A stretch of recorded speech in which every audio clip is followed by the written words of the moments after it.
This is Winnipeg Sports Talk Daily with Andrew Hustler Paterson and Michael Remis.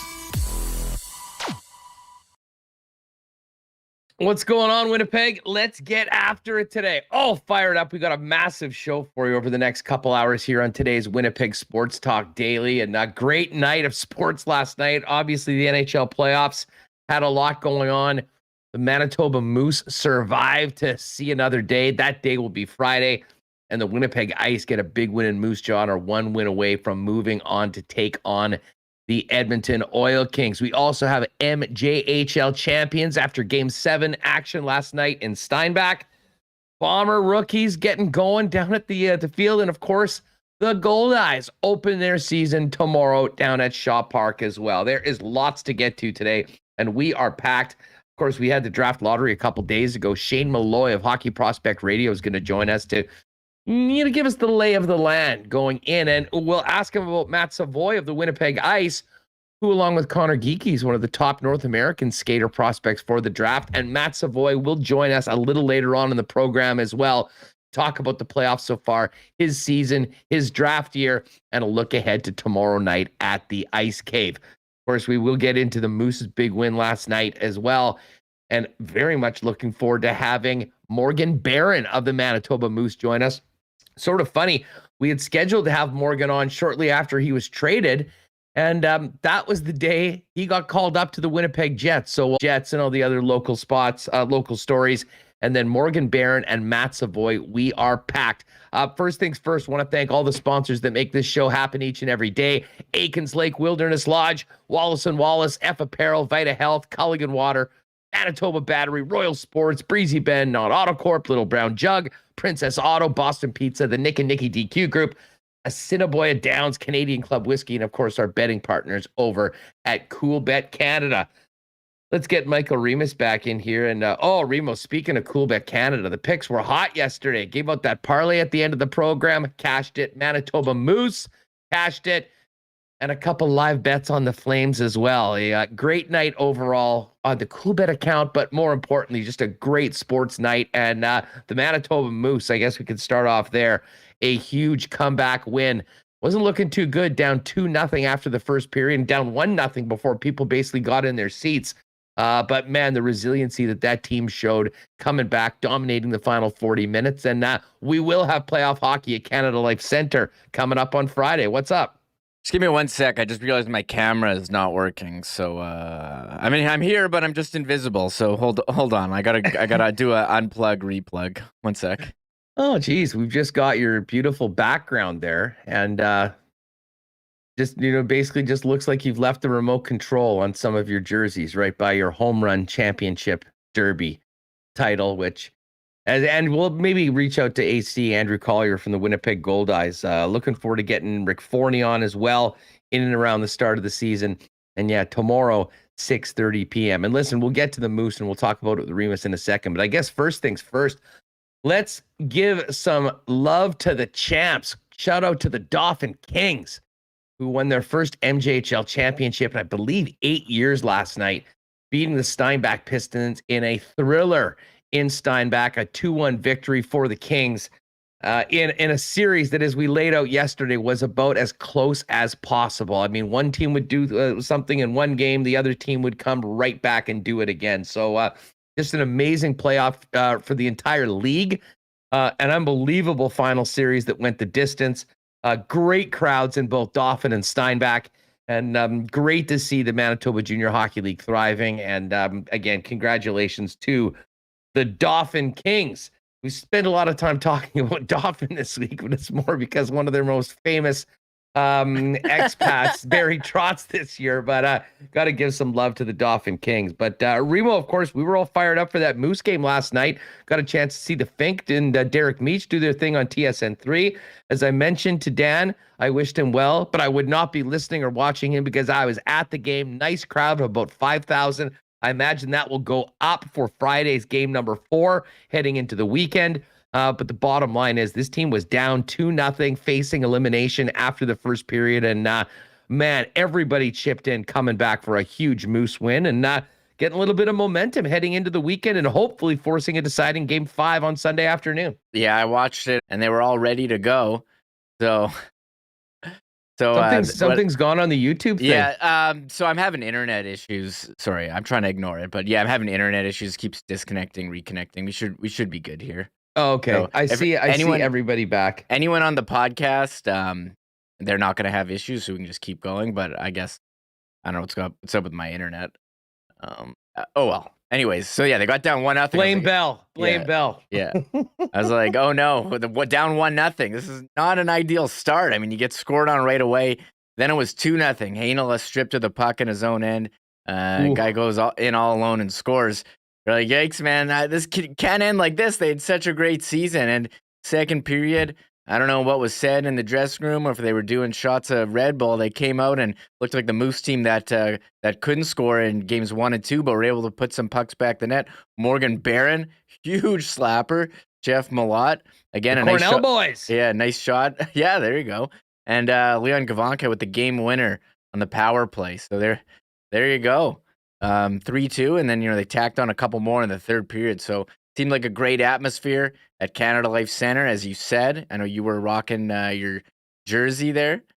Yeah, I got a lot of love for the jersey. And one of the things I love, especially around Moose playoffs, I mean, let's face it, the Moose does in this city date back to 1996 with the, exception of those first couple of years where, the team was away when the Winnipeg Jets came back.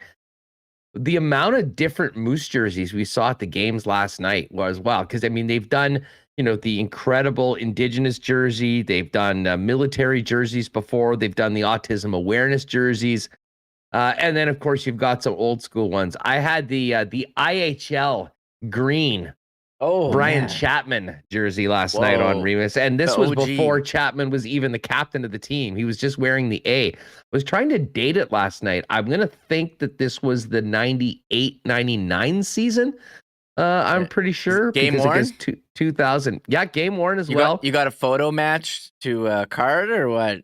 I haven't done that. I mean, that's sort of your department. But if you would like to do that, I could send you some pictures, and I'm sure we could check it out. You know which game it was worn in? Did they give you that, or did you keep that big of a catalog back then? I'm not a big game worn guy, but they're like, if you try to sell it, photo match right here, you can see the puck mark. That is the jersey.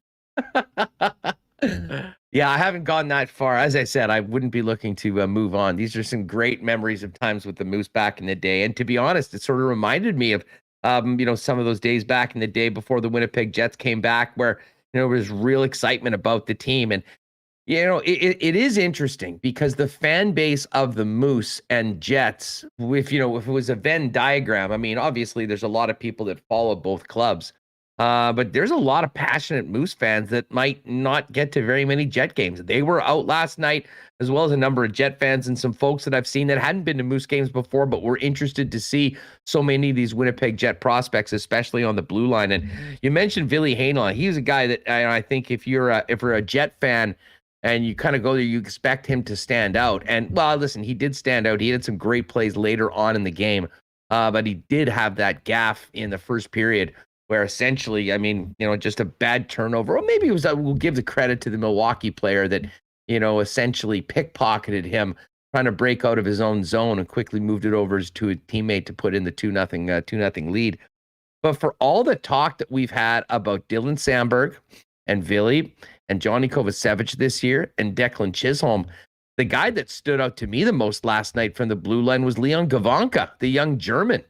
And, Gavanka got in on the scoring, Remis, but I think what really won over the crowd and his teammates was in the third period as they were looking to defend their lead. An Eric Tangradi-like shift, maybe not quite the 3 or 4 shot blocks in a row, but 2 heavy shot blocks taken by the defenseman, helping out his goaltender, Mikhail Burden. And it just goes to show this, it's time to leave it all out there right now. The Moose did exactly that.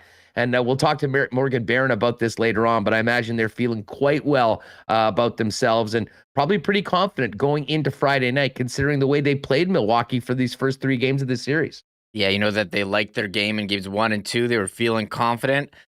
I mean, I wonder what it was like at the bench after the first period when you're down 2-0. It seems like they still had that belief, still had that confidence that if you're going to be down 2-0, thankfully you got 2 more periods to go. A game doesn't end, first to 2.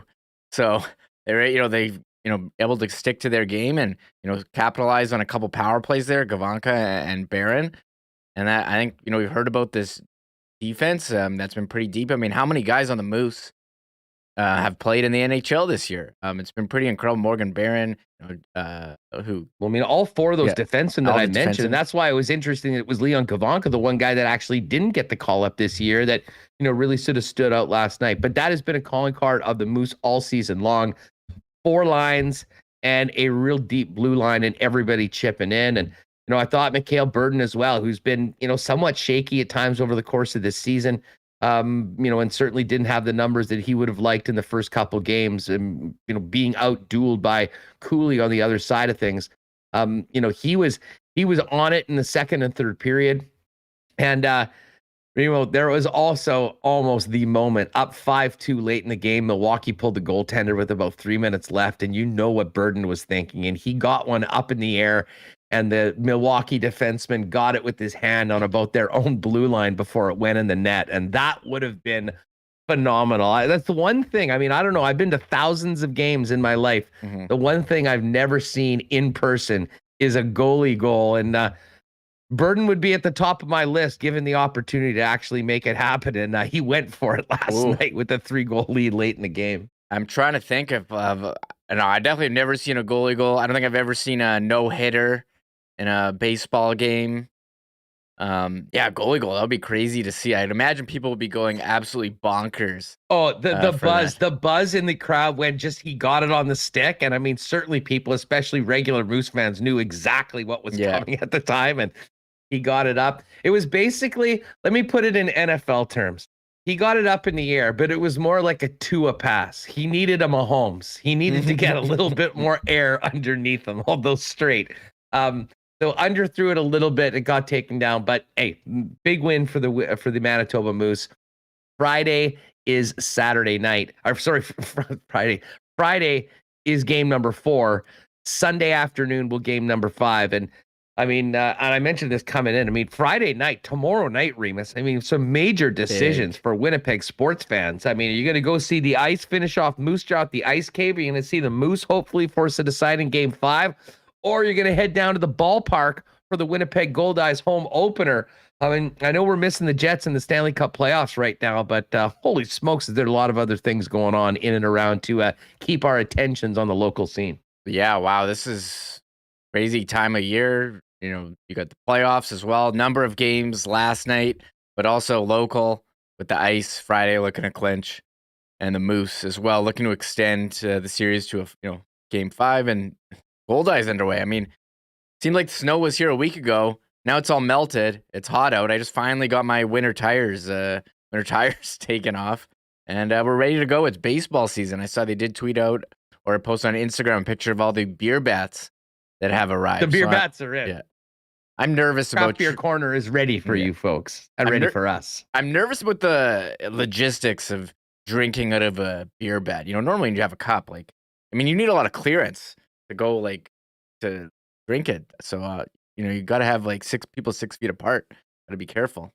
No, it's all part of social distancing. That's the way things are in this decade right now. Beer bats are here to encourage. Please stay 2 beer bats away. Give everyone enough room to have it going on.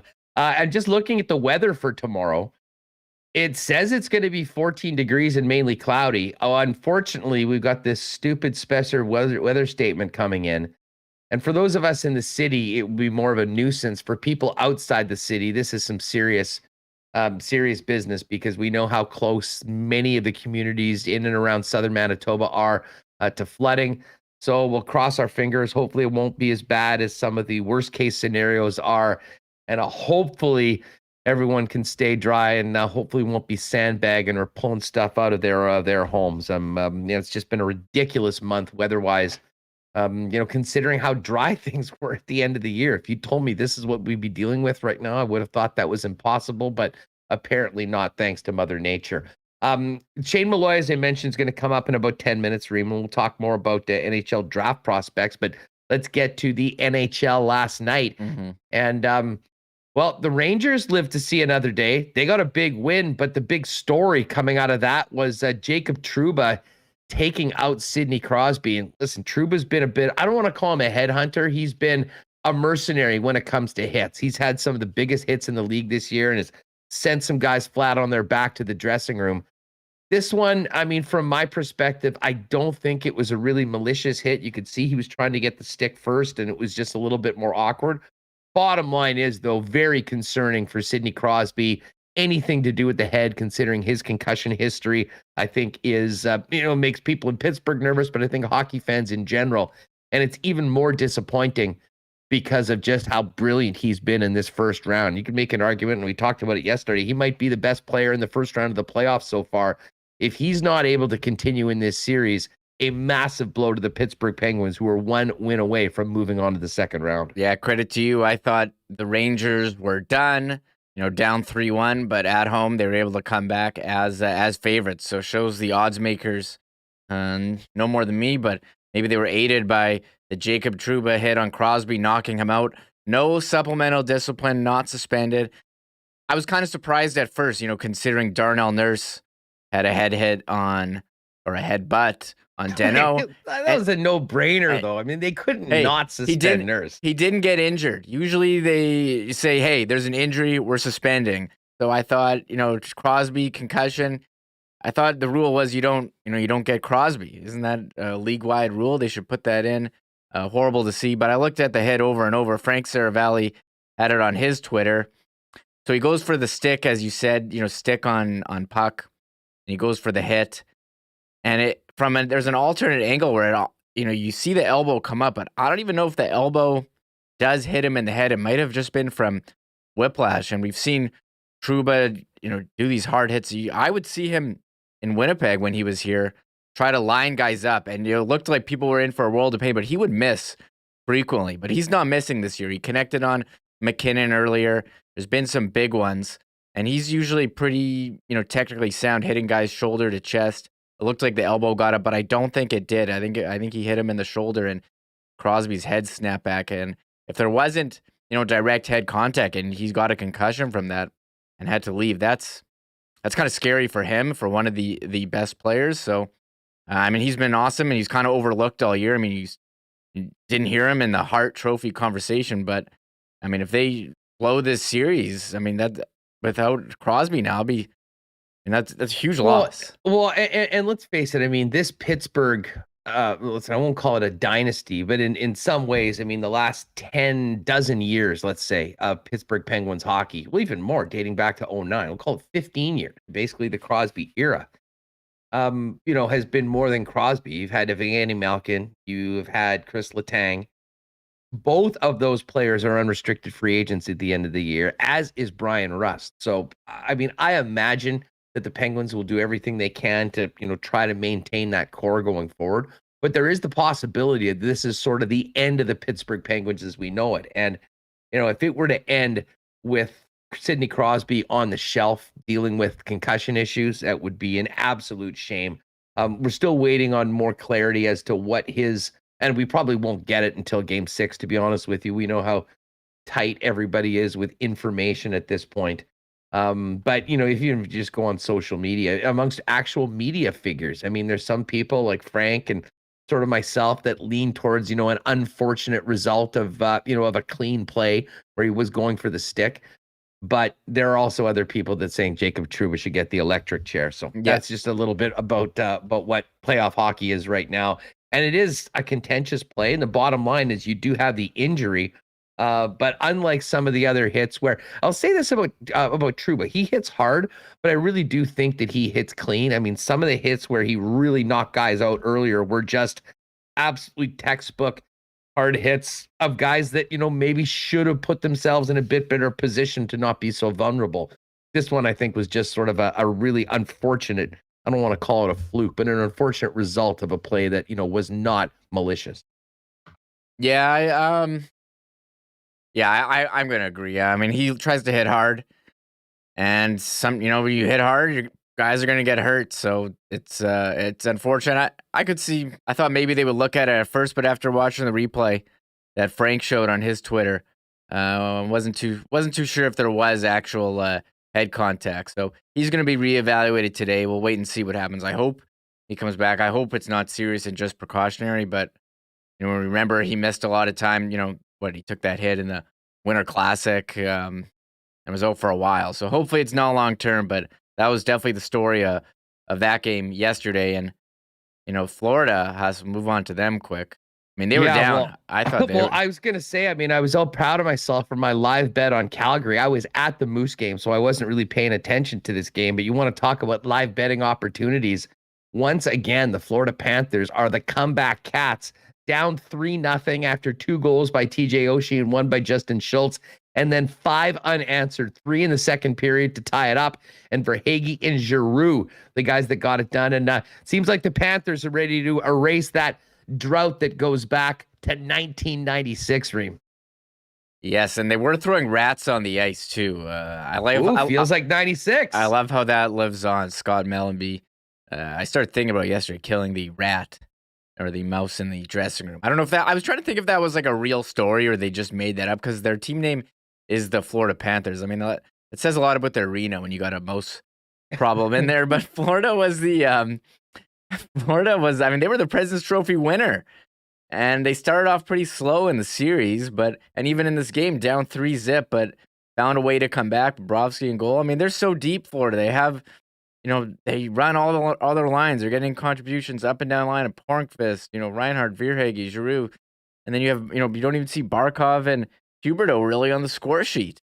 So if Florida can figure it out, it seems like it's taken them and Calgary a bit since the playoffs, began to, get back into the mode that we saw them in the regular season. So well done, Panthers. I'd like to see them go on because it would suck, for a team, President's Trophy winner. Very disappointing to go out in the first, but full credit to the Capitals as well. I think you have seen these teams that have the playoff experience like Pittsburgh, or Washington, who may not have been favored in their series. St. Louis as well, come out and, make it closer than other people thought. Exactly. We'll talk about it more with Rewucki later on. But as I said, Florida was 2 minutes away from being down 3-1 and now find themselves up 3-2. And Carter Verhaeghe, as you mentioned, a 5-point night last night. We'll talk about the Flames comeback win a little bit later on. Brandon Rewucki's joining us. But we're going to get to the draft in just a second. Hey, I want to thank our friends at Aikens Lake Wilderness Lodge. I know they're getting ready to open up for their biggest summer and busiest summer ever. There still is a few opportunities, though, for some openings over the course of this year. If you're looking for an amazing, incredible, one-of-a-kind family and friends outing at a 5-star fly-in resort very close to the city of Winnipeg, Aikens Lake is the place for you. If you're looking for a corporate outing after 2 years of Zoom meetings with your staff and clients, think about Aikens as well. Find out more online at aikenslake.com. And you can also hit Turan up on Twitter at Aikens Lake for more information. Our friends at Wallace & Wallace are Winnipeg's fencing and overhead door specialists, serving Winnipeg residential and commercial customers since 1946. If you need the security and protection of a new fence or if winter's done a number on your old one, they've got you covered. Vinyl, ornamental, welded wire, chain link, or wood. And if it fences, and if it's time to replace your garage door, they've also got Winnipeg's largest selection of overhead garage doors.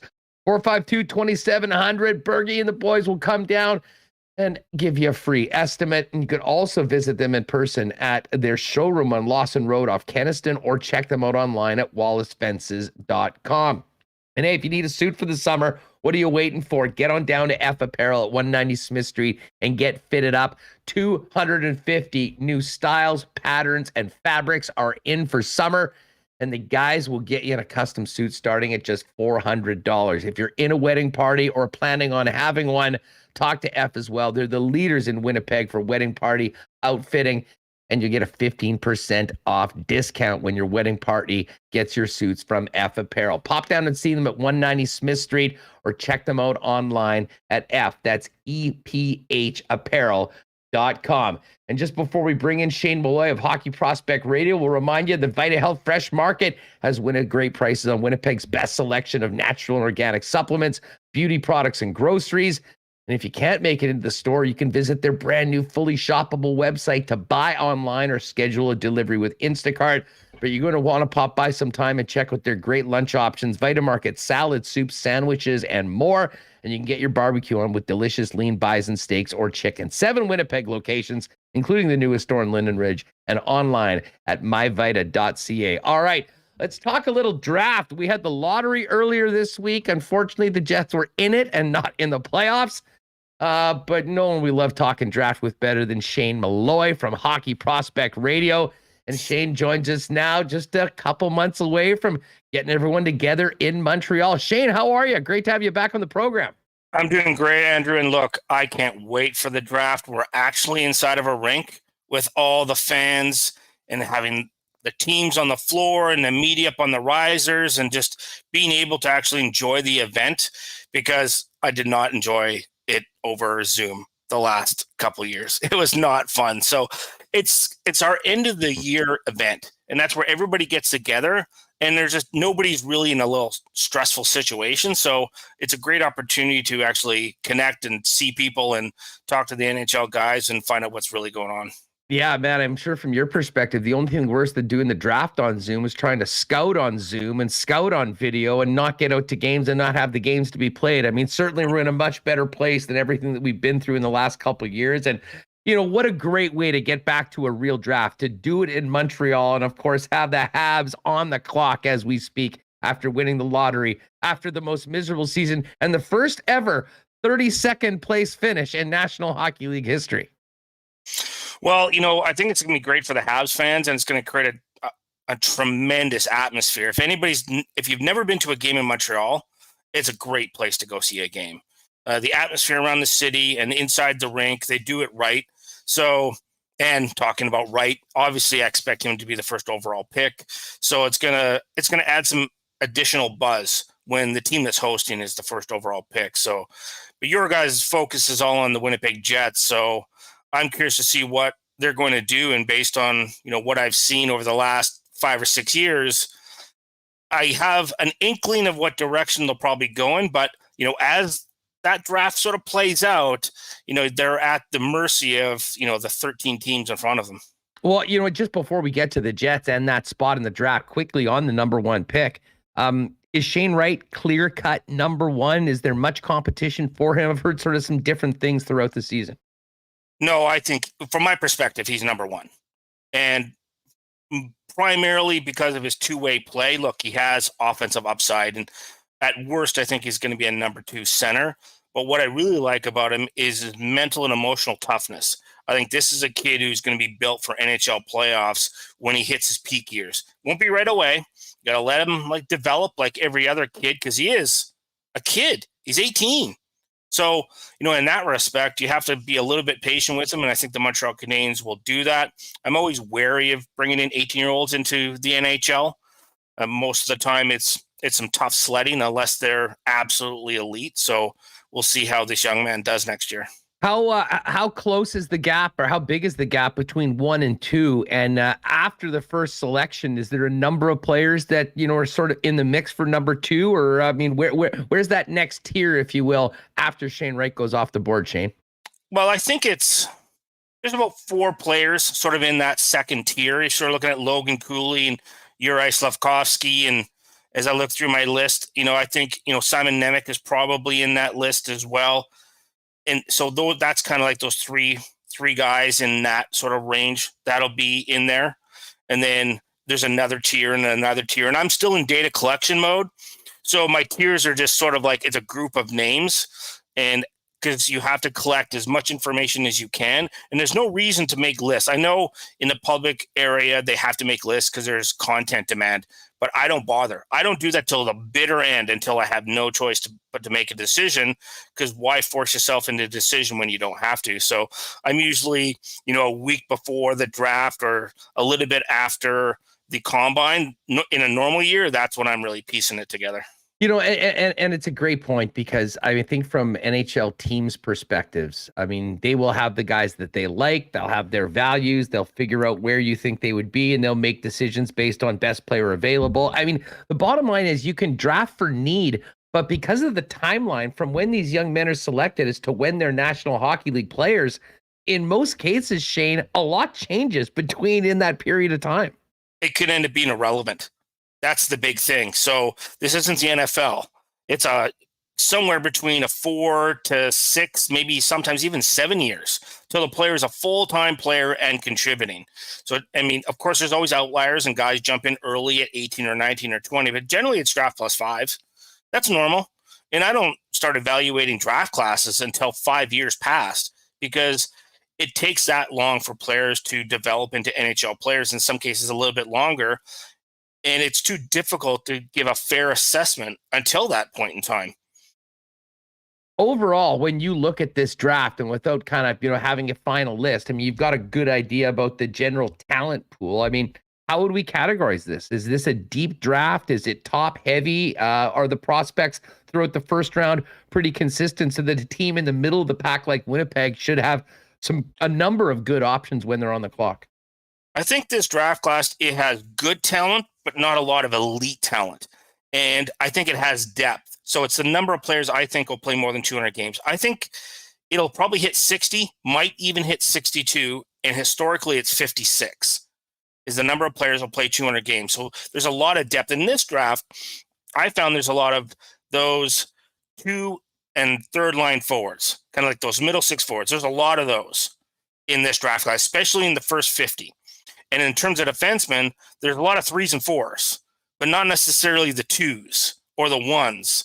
So that's where, there is an opportunity for teams to move down if they wish, because I think once you kind of get to that 20 to 40, in many cases, depending on your preference and how you weight attributes and what you value in terms of playing style, you could pretty much put all these names in a bag and then randomly close your eyes and pull one out.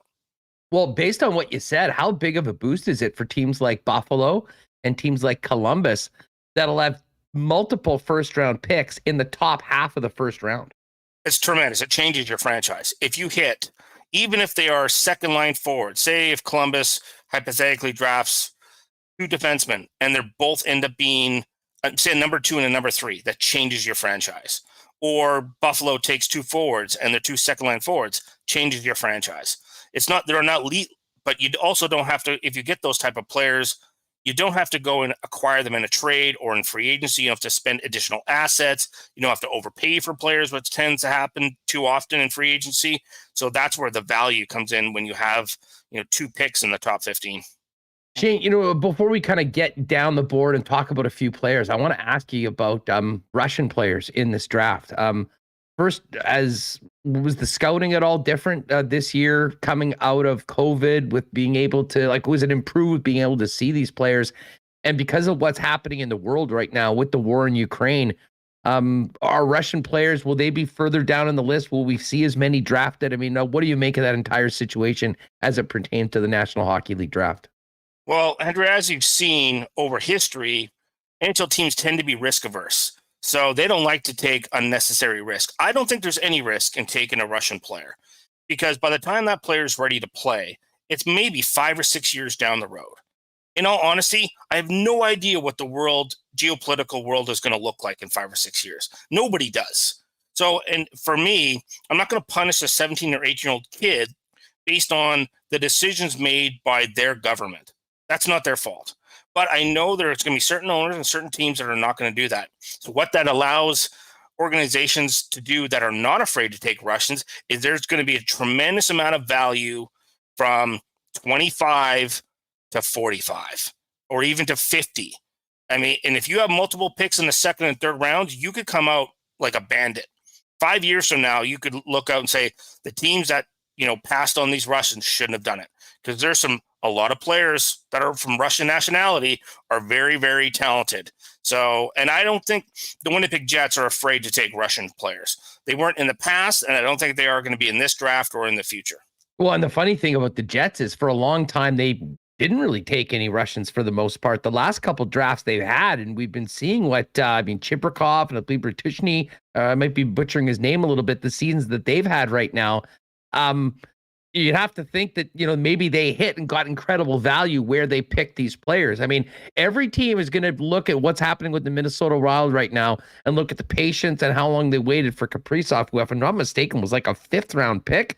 You got a player like that in the 5th round. I mean, that, to your point, can be franchise changing. Certainly. And you could do this with 2nd and 3rd round picks. That's the advantage for them. And I like what the situation Winnipeg is in terms of their player development, because their farm system is in Winnipeg and all their facilities are in Winnipeg. So if you're a prospect, you come into the American Hockey League, you can just get your condo or get your house and you're there and you don't have to move. And then all the staff is there. Like, I can't emphasize in terms of performance management how a tremendous advantage that is for the Winnipeg Jets and how attractive that is to young prospects, because they don't want to be 3 time zones away and all these flights away from the big club. They want to be able to have that interaction on a regular basis. Yeah, I know. We've heard that from a number of players. And we're going to actually have Morgan Barron on later on in the program to talk about the big win for the Moose last night and tomorrow's game number 4. And we're also going to be speaking with Matthew Savoie on the program. And, may as well ask you about the Winnipeg Ice. What a season they've had so far this year. And looking at the North American Central Scout. In the top 15. Wouldn't surprise me at all. I mean, they're both different players in terms stylistically, but each has their own attributes that I think are really attractive to NHL teams. And I know there was some discussion about Morgan, about Geeky's skating, but I'm not concerned about it, because with time, he'll be able to be an effective skater at an NHL level. All he has to be is average, because all his other attributes are very good to potentially elite amongst his peer group. And I think he's perfectly capable of being a 2nd-line center in the NHL, and there's no rush on him. So you already have the size component, the hockey sense, the puck skills. So just sort of amp up that skating a little bit, and he'll be fine. What are the things about Matt Savoie that makes him such a tantalizing prospect to NHL teams? Stylistically, he sort of reminds me, remember Mike Comrie when he played for the Edmonton Oilers? He reminds me of him in that respect. Like darting, creative, really good hockey sense, being able to use the give and go, understands how to play pace, how to change his skating speed, and be able to create time and space. So, although he's smaller in stature, I think because he's so elusive, I don't think that's going to be problematic. And you've seen other small centers like Nick Suzuki be highly successful in the NHL. So I don't suspect that Savoie is going to have too many challenges once he finishes his development. Shay, you've been doing this for a long time. I'm interested just to ask you about how the game has changed in the National Hockey League over the last 10 years. If we were talking, say, a dozen years ago about Matt Savoie, how different would he be thought of as an NHL prospect because of his size than where we are today with the speed and skill that is really dominating the National League? He'd be drafted in the mid-2nd round, similar to what happened with Alex DeBrincat. That's exactly what I suspect would happen. And I think teams have had to accept the fact that there's multiple ways to win. There's multiple ways for players to be successful. So I think when it ends up happening with organizations, it's no different than any other industry. You get burned enough times or you see enough historical data, hopefully you'll learn your lesson and you do your due diligence, and you have to recognize your own personal biases. And I've had to learn that through. This is our 17th year on a show. I've been trying to learn how to evaluate players since, primarily 2000 to 2003 when I first started. It's not easy. I mean, it's the hardest job in hockey. And I have a double walk-in closet full of skeletons of the mistakes I've made in evaluating. So I'm no different than any other, NHL scout that's out there. You just try to learn and really control your biases. That's really one of the big things, and have make sure that you have an organized process when you are evaluating players and then beginning to rank them. Back to this year's class, when we're speaking about those prospects, and you mentioned there's a very few truly elite prospects and then a bigger group of players that could be very good players in the league. When we're talking about the blue liners, how many near elite players do you have on defense, and how big is the drop off before that next group of players comes in? Well, I don't have anybody that I would say is a number one defenseman in terms of, like, I have a range of probability, and everybody has a like the ones that are in the top 15, top 20 will have some level of probability to play as a number one, but it's really, really small. So I have a couple defensemen that I would deem number two defensemen, and then the rest are all number threes. And I wouldn't draft a defenseman if you're not a number three or higher. I'm not drafting you in the first round. If that's where I think during your peak years, the majority of your playing is going to be as a number three, a number four, you're in a second round or later. And that's just like, that's how I have to range that out, because you're leaving value on the table if you're not doing that. So I think the Winnipeg Jets are in a really good position to find whether they want a forward or a defenseman at that 14th spot. I have a suspicion, just based on some past history, and then what their needs are, and then what's available in that range, that a defenseman could be the choice for them. Because yes, they have a bunch of guys under contract, but by the time those contracts start to end, they're going to need a couple more bodies coming up to replace those players. Well, and it's interesting, Shane, that you say that, because when you look at the funnel of talent with the Manitoba Moose and the organization right now, like last couple of years, the biggest concern was on the blue line. And, the Jets added $10 million in salary last year. And it got to the point where you have a very veteran defense core on a team that disappointed, really sort of blocking a lot of young players like Ville Heinola, Dylan Sandberg. We saw Johnny Kovacevic, Declan Chisholm play. Leon Gavanka starred last night for the Winnipeg Jets, for the Manitoba Moose, I should say. But again, projecting 3-4 years down the road, these guys are either in the National Hockey League, they're elsewhere, you're basically on a whole nother cycle of that. And, with Cole Perfetti and Chaz Lucius picked as first round the last couple of years, they will have some forwards that'll be knocking on the door in the next couple of seasons. But you're exactly right. I mean, for the Jets, and I guess this speaks to picking at 14, and we've seen this before with Winnipeg. It really is a matter of playing the board and seeing what falls to you, because in this area where the Winnipeg Jets are picking, we've seen Perfetti come at 10. We've seen Josh Morrissey at 13 before, Kyle Connor at 17. The Jets do have a pretty good track record of reading the room, playing the board, and making a good selection that's turned into a quality NHL player. Sure, there only needs to be one or maybe two greater fools who take a player above, say, what the collective group thinks. And I don't like consensus, because I think you really have to follow what your data tells you and what information you've collected. But it's right. Like in that 14 hole, there's some players in that area. So if you look at sort of like Kevin Korchinski and you look at Owen Pickering, I mean, there's a couple defensemen right off the hop out of the Western Hockey League that could be the style of defenseman that the Winnipeg Jets like.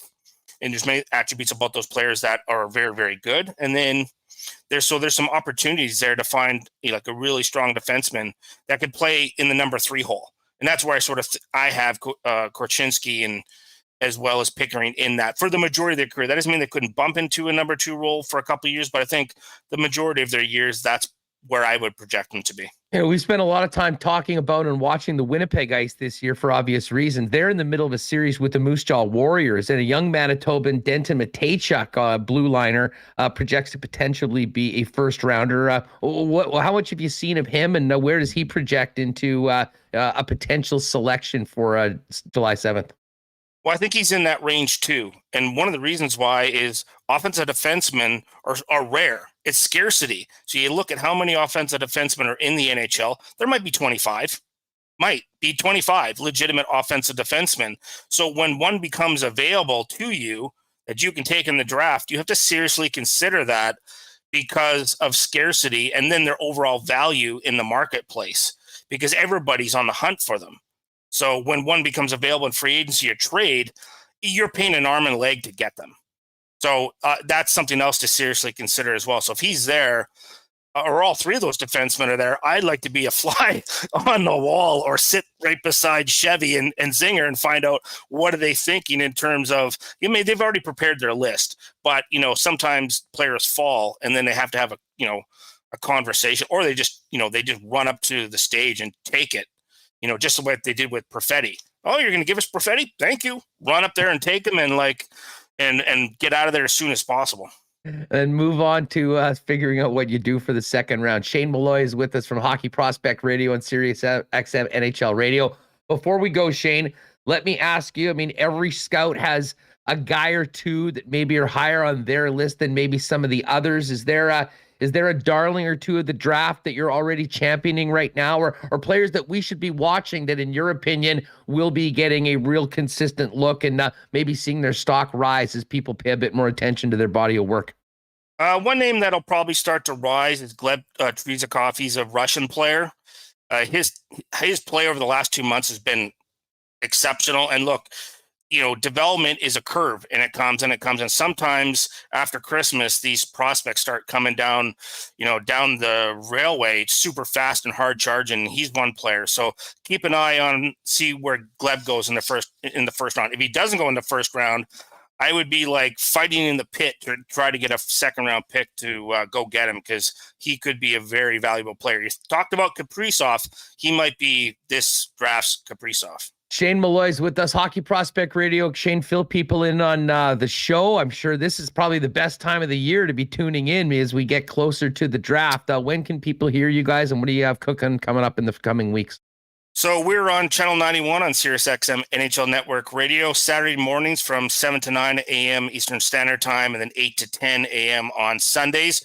We're going to do 8 hours of draft preview. So we're going to do 2 hours, 4 weeks in a row leading up to the draft. So we just have so much content, we couldn't get away with doing a smaller show. So, we're draft geeks, so we love doing it. If we could do 20 hours, we would, but the producers and Peter won't let us. Hey, listen, I'm here for all of it, and I'm sure our listeners are as well. Thanks for doing this, my friend. Be well, and hopefully we can catch up in the weeks to come before we gather in Montreal. And here's Shane Wright go off the board at number 1 for the Habs.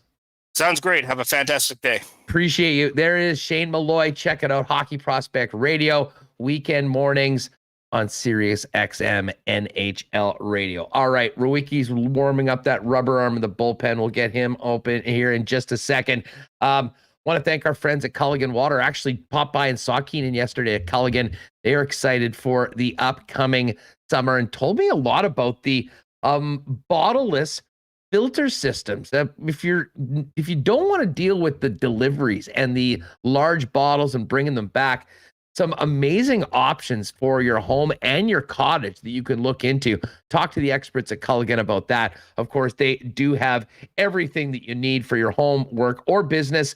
Water softeners, filters, bottled water coolers, drinking water systems, citywide water delivery services, and of course, commercial and industrial water products and solutions. They're 1200 Sargent Avenue, 694-5180, or see them online at drinkculligan.com. Everyone needs batteries, especially as we get into the summer. And we've got spring hours at Manitoba Battery, making sure they're there for you when you need them. Open from 8 a.m. until 8 p.m. right now. So finish work. You want to get that battery ready so you don't need to be wasting time on the weekend when you want to get out on the water. Manitoba Battery is there for you. And the bottom line is you'll be shopping local. You'll save money with best prices in town, better than Costco, better than Canadian Tire. Experts to help you get you what you need. And of course, they'll also buy your old battery back for you. So save time, save money, shop local, 1026 Logan Avenue, 783-8787. And you can find out more on everything that Manitoba Battery has going on at manitobabattery.com. And with the World Cup coming up a few months down the road, the excitement continues to build. Got a chance to see Valor FC. You could just feel the World Cup buzz amongst the fans there. And now, finally, the Canada soccer gear is coming into Royal Sports. Alphonso Davies jerseys are available, Canada jerseys, as well as the World Cup We Can 2022 shirt that you saw our Canadian men's national team celebrating after they clinched their spot in the World Cup. And while you're at Royal Sports, check out their massive soccer section, expanded for the start of the season, not to mention soccer. It's not to mention softball, baseball, an expanded fitness section, and of course, bikes coming in by the week as well. It's all there for you at the real superstore for sports and sports fans, Royal Sports, 750 Pembina Highway, and on Instagram at Royal Sports Pembina. Follow them there for the latest merchandise drops, as well as great sales, including their world famous tent sales. And listen, I don't know how opening day is going to be at Breezy tomorrow. All the golf courses are opening just in time for another special weather statement. I can tell you it's going to be a great summer out at Breezy Bend. If you're looking for an amazing home for you and your family for years to come on one of Manitoba's premier courses, Breezy Bend's the spot for you. Great junior programs, women's programs, practice facilities, course improvements over the last couple years, and the best 19th hole in the game as well. Talk to Corey Johnson over at Breezy Bend for more information, or find out more online at breezybend.ca. All right, let's talk some more puck and welcome in Brendan Rewucki to the program. B, what's going on? Welcome back to the show. Yeah, not much, man. Happy to be back. That's pretty...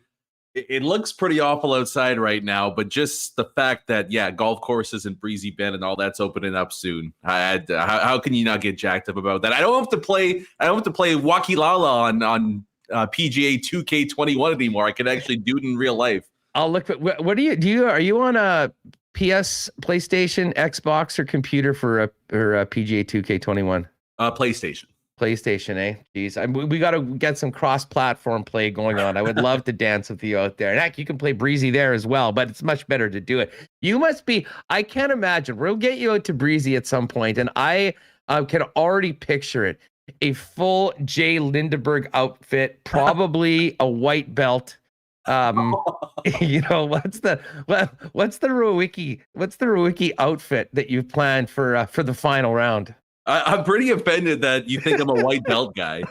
I'm just kidding. But I do have the white belt. It's usually no. It's probably, I guess the main thing is that I'll almost always wear pants, even if it is too hot. I just don't like wearing shorts that much. So I'll have usually like a pair of black Nike pants on, and then a pretty nice golf shirt that's a little too tight. Like that's my go-to. Color-wise, I'm all over the place, but like the Troy Westwood, large baby gap golf shirt, and then a pair of black pants to go with it. We'd be a great pair, because I'd be the exact opposite, wearing shorts at any point possible. Untouched shirt. And with a nice golf shirt that's a little too big, and hopefully untucked if I can get away with it. All right, listen, we can talk about our golf course outfits all summer long and debut them when we get out on the course. But let's talk about, the biggest news this week, and it's been huge for the show. I mean, the numbers have been ridiculous. The second that Barry Trotz hit the market, you could feel the excitement of Winnipeg Jet fans, hoping that the dream candidate that no one really thought would be available is all of a sudden there. And I know you had some interesting tweets about it. I mean, what was your reaction when you heard about it Monday morning? And listen, from your perspective, if they could get it done, and I realize it's a big, big if. I mean, how impactful do you think that could be for a team that has a lot of work to do in the offseason to reverse a pretty unfortunate trend in the past couple of years? Yeah, I said that he's a top 3 coach in the NHL, and he's not second or third. Like you can make the case that bringing in Barry Trotz and his coaching staff alone would necessitate a home run off season for Kevin Cheveldayoff, right? Like back-to-back off-season champs. Yeah, 2 years running. But it's so hard to understate how potentially massive that would be. And all you have to do is look at the previous 2 seasons for the New York Islanders, right? Like if you want to go talent versus talent, the Jets win that one all day, every day against the Islanders roster. Yet the Islanders have been, up until a few days ago when Toronto won Game 5, the Islanders have been the closest team to knocking off the Tampa Bay Lightning in the postseason these past 2 years. And that's, 99% because of what Barry Trotz and his coaching staff have done with that team. And you go, and the cool thing with what Trotz has done as a coach is he's done it in, different styles, different locations, and teams that play different brands, right? I don't understand the reasoning behind it, because I thought the Islanders had sort of a Murphy's Law season. Everything that could go wrong did go wrong for them. And even then they didn't miss the playoffs by all that much either, despite every single thing going wrong for them. It would be kind of the lone hire I think the Jets could make, where they have somebody that has ties to the province in True North, but that's kind of secondary. It's the fact that he is, without a doubt, one of the best coaches on the planet right now.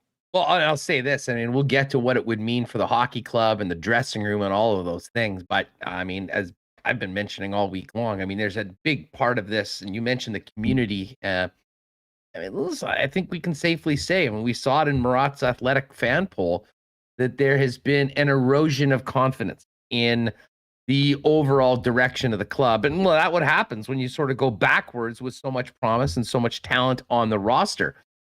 And a signing of Barry Trotz, albeit would be more expensive than I think they plan to, probably fork out for their coach originally when they were doing the financials for this year, in my opinion, would probably pay for itself in a lot of ways, in that, there's a number of people that might be on the fence that if they were able to get this, and make no mistake, this would be the home run hire, not a home run hire, the home run hire.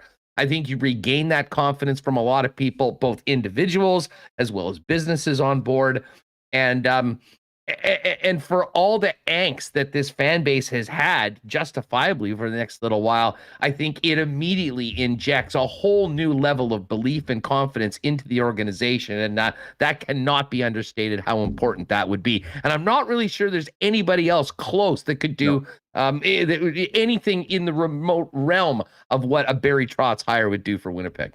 No, it isn't close. And there isn't anybody out there right now that could do that. And I don't think they call him David Alligator Arms Thompson. Like I'm pretty sure he can fish around in his pockets for a couple extra $1 million if Barry Trotz wants $5 or $6 million a year. I don't think that's going to be an issue for the Winnipeg Jets. But on top, like kind of to go on your path there, like obviously it injects a large dose of excitement to what's kind of turning into a bit of an apathetic fan base.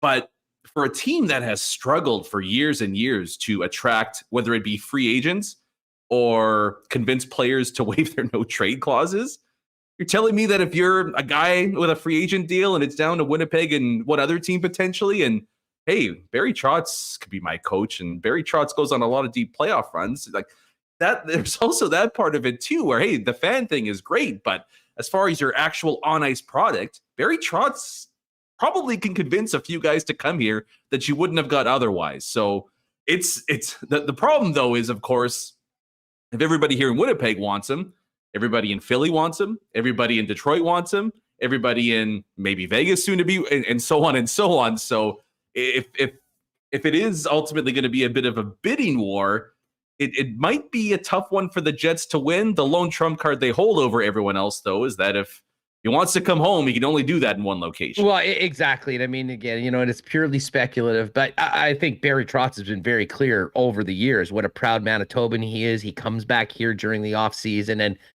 listen, Barry, I know you were a former warm-up listener. If you're listening right now, I mean, you would be welcomed like a hero coming back. And it would be an opportunity for a guy that's done everything in the game and has been successful as he's been. I'm not sure there could be anything more special than coming back home and being the catalyst of a legit turnaround that sparks so much excitement and pride, really, in the place where he is from. And I guess the other part of it is, Brandon, that, he has expressed through the insiders that he does have, thoughts of being in management at some point. I mean, I think that they would be nuts. And listen, I understand. I think the same sort of plan was for Paul Maurice to finish up and some point go into the organization. Now, that changed obviously when he left the club in early December. But it wouldn't be hard to put out a bit of a roadmap for coaching for a while, moving in. And I mean, it would be the guy that, I mean, you couldn't have a better person coming into the organization. Although what will be interesting though, in the short term, if Barry Trotz does come in a coach, and let's say he wants to come back and let's say the money's done, the control over the roster and the ability to work with Cheveldayoff and, be on the same page. Like, I have no reason to believe that they wouldn't work well together and it wouldn't be a good decision. But I would have to think that wherever Barry Trotz goes, there will be a significant amount of control on the coach that maybe a normal hire would not be able to demand. Good. Good. Good point. You want to? That's my response. We can go to the no, but like, and the thing too, though, is if you're Kevin Cheveldayoff, you're not getting another coaching hire after this, right? Like this is number 3. A lot of GMs. Never say never. Never say never. Hey, that's fair. I just don't see number 4 coming down the pipeline in a few years if things don't work out. And if Barry Trotz is there and he wants a slice of the pie when it comes to say in roster construction, go right ahead. Create a new position for him. Assistant general manager, executive, VP of hockey, like whatever it is, you do what it takes to make sure you get the guy here. King of Country Fest, whatever it is, you hand that to Barry Trotz on a silver platter because he really is, even pushing aside like the provincial connections and all that, what he brings as a head coach is literally the perfect ailment to what's harmed this club over the past several seasons. So you do whatever it takes to get him in here. Speaking of the King of Country Fest, it's hilarious that you mentioned that. And I don't know whether you saw in the Winnipeg Sports Talk chat over the last couple of days as Trotz Watch, as Remis has coined it, continues. But there was a suggestion, and I laughed out loud when I saw it, that the greatest announcement of all time would be, you're out at Country Fest in between bands, and all of a sudden, that's Kevin Cheveldayoff's music, and he comes out and introduces Trotz on the stage at Dauphin Country Fest as the new head coach of the Winnipeg Jets. Yeah, and he does the Vince Swagger out there too. Maybe sings a few songs with whatever act, Kane Brown or who's ever coming up next. Get Barry on lead guitar. Hey, Barry can do whatever the hell he wants if he wants to come here and coach this hockey club. Hey, listen, another name, though, that has, for obvious reasons, he's available. He does have connections here. He has been successful up until recently in the National Hockey League as a head coach, is Alain Vigneault.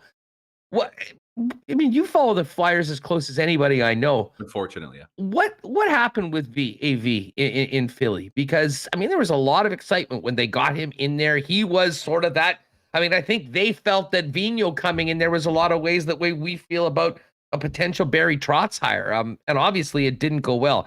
How much of this was on the coach? And from a guy that watched them night in and night out, what did you take what did you take away from AV at least coaching the Flyers in his last stint? Yeah, it's funny. I talked about this on the last episode of Skates and Plates, and I had to rehash the nightmare that's been these past few seasons in Philly. And it's crazy too, because, I maybe it's PTSD blocked it out, but I think he was a Jack Adams finalist his first year in Philly, right?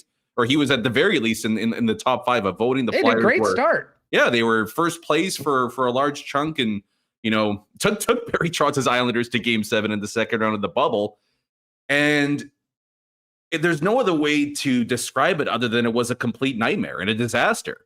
Like it devolved so quickly that there was legitimate consideration that he was going to get canned after year 2 when the Flyers just completely went in the tank. There was a lot of talk of animosity between him and the players. The players hated him, didn't want any part of him. And he was brought back for a third season, I guess, to see if they could recapture the magic of year 1. And it was pretty evident, early on this past year that it wasn't going to work. So I know that he's had success in, every other stop in the NHL outside of Philadelphia. But man, if you hated watching the Jets play defensively these past few years, and if you hate young players having to sit on the sidelines when veterans are getting more ice time that may be undeserved, you're not going to want an Alain Vigneault coach Winnipeg Jets team. I don't know if his style of communication and whatnot is kind of in the rear view, and it just doesn't work with today's athlete in the NHL. But it's a name that I would definitely steer clear from, because again, we know the issues here in Winnipeg: accountability, defensive play. That was the Philadelphia Flyers' biggest issues these past 2 seasons, and it got worse and worse and worse to the point that the players weren't even. The one thing I'll say, though, and this is so weird when we're talking about coaches, and I don't really know what the answer to it is, but, we have seen in the past AV teams, or insert whatever coach that's had a bad year or got his ass fired, that had some real success at points doing exactly that beforehand. And, and I'll say the same thing here with Paul Maurice. a few seasons ago, we were watching the way the Winnipeg Jets played with the buy-in that they had and the success that they were having. And there wasn't a lot of people saying, oh my God, this guy's coaching the team into the ground. And then you fast forward a couple of years with the majority of the same players, and it doesn't even look like the same team. And again, I don't know how much that is on the coach. I don't know whether that's on losing the room. I don't know how much responsibility it is on the players that are getting paid a lot of money that maybe decide they want to go do their own thing. But it comes back down to it. I had a really interesting conversation with Phil DeSantos from Valor FC. And I asked him, Phil, like, if you broke your job down, how much is tactics and systems? How much of it is, being a leader and a motivator or a rah-rah guy? And how much is it being a psychiatrist for some of these players that have interesting mental makeups? And, you didn't put exact a number on it, but the job really is all of those things. And you can still be banging out the same message on one side, but if you're losing the battle somewhere else, everything can fall apart. No, I totally get that. And really, coaching in any sport nowadays is almost more about management than it is about being an X's and O's genius. And this is the interesting thing about coaching too, is that, if you look at some of the better ones in the NHL right now, I don't think there was a Bruins fan that was super excited about Bruce Cassidy a few seasons ago, right? Like his first. I thought he was just going to kind of come in after Claude got fired and then be gone the guy afterwards. Exactly, right? And he's shown that he learned from his mistakes in Washington his first go around, and he's clearly been one of the better coaches in the NHL. The same thing with Craig Berube, who, had an awful time at Philly his first go around, but has found a fit with the St. Louis Blues. Like sometimes it is just fit where, hey, with this group of guys, this is not the right person, and it doesn't work out for whatever reason.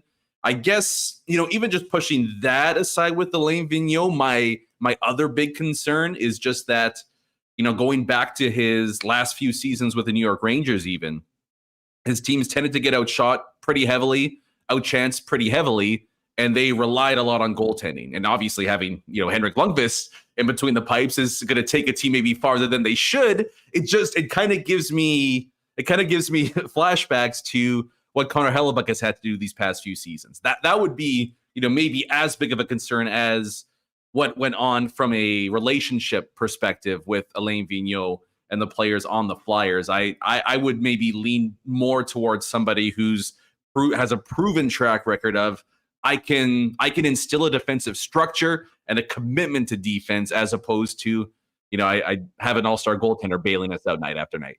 I guess the other question, and I mean, listen, it's fun to talk about, I guess. It certainly is an issue here. I mean, none of us really have the answers, though we've heard many things from many sources, including obviously what James Patrick had to say earlier this week. The challenge of coming in, a new head coach with a clean slate, demanding that they are the leader and, establishing a start to a new culture, regardless of who's here and who's not there. And that might be the biggest job of all when it comes to the Winnipeg Jets. And we talk a lot about tactics and how they're going to play and setting up that lineup, but it's pretty clear that the third part of what I'd mentioned of the job of a coach, that psychiatrist, we're going to need a good psychiatrist, I think, to come in and get this thing back going in the right direction. Oh, well, I guess the first warning sign was when Paul Stastny was calling players selfish and not respecting their team. That might have been the first sign something was wrong.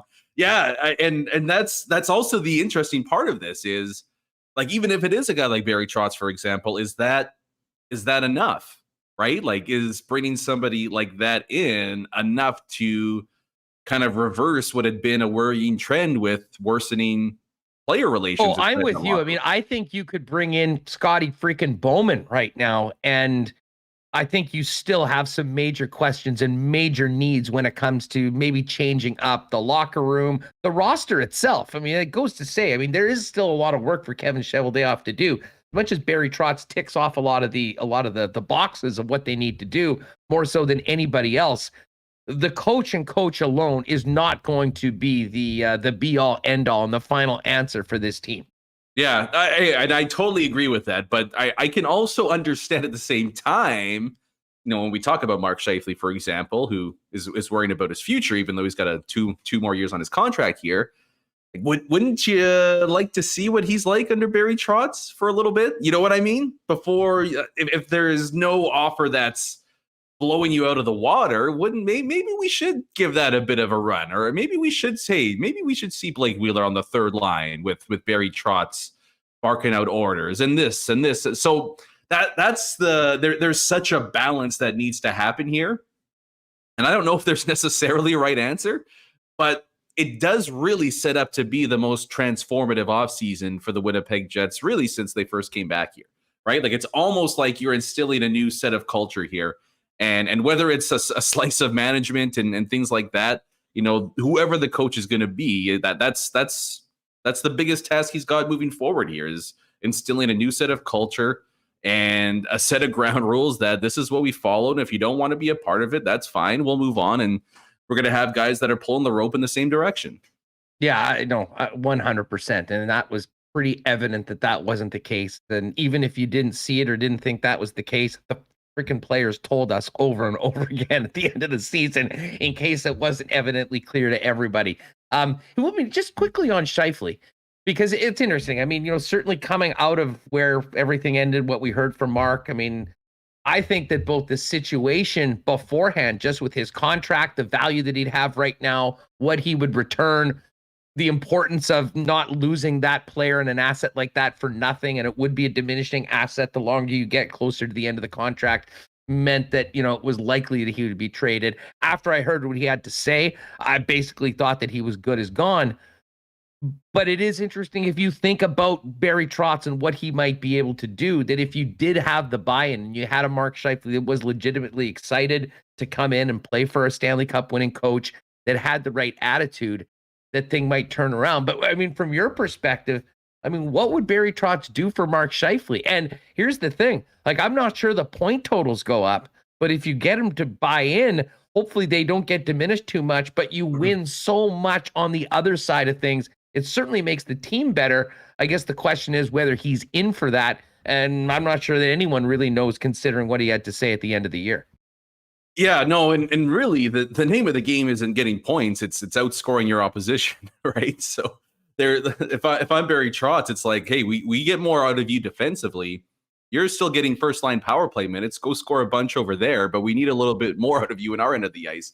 So I think too, when you watch some of the elite defensive players in the NHL, like, do you think Alex Barkov is putting up 60 points in Florida? Or do you think Patrice Bergeron's offense is suffering with what he's doing at 37, 38 years old, having the best offensive and defensive production of his career, right? Like, when we talk about sacrificing offense for defense, I feel like people have this misconception that it's, oh my goodness, an 80-point guy over the course of a season is now a 50-point guy, because you cannot play offense and defense at the same time. That's not what's being asked of here. It's just try to create offense from defense as opposed to just chasing offense all the time.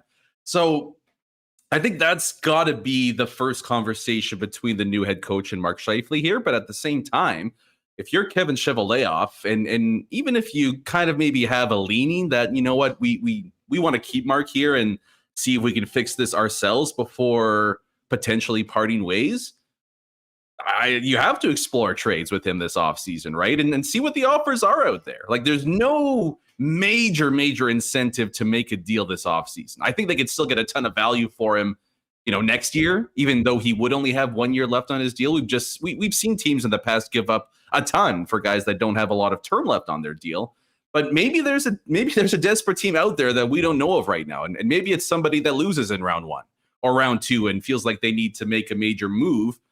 And maybe somebody offers something that's just too good to pass over.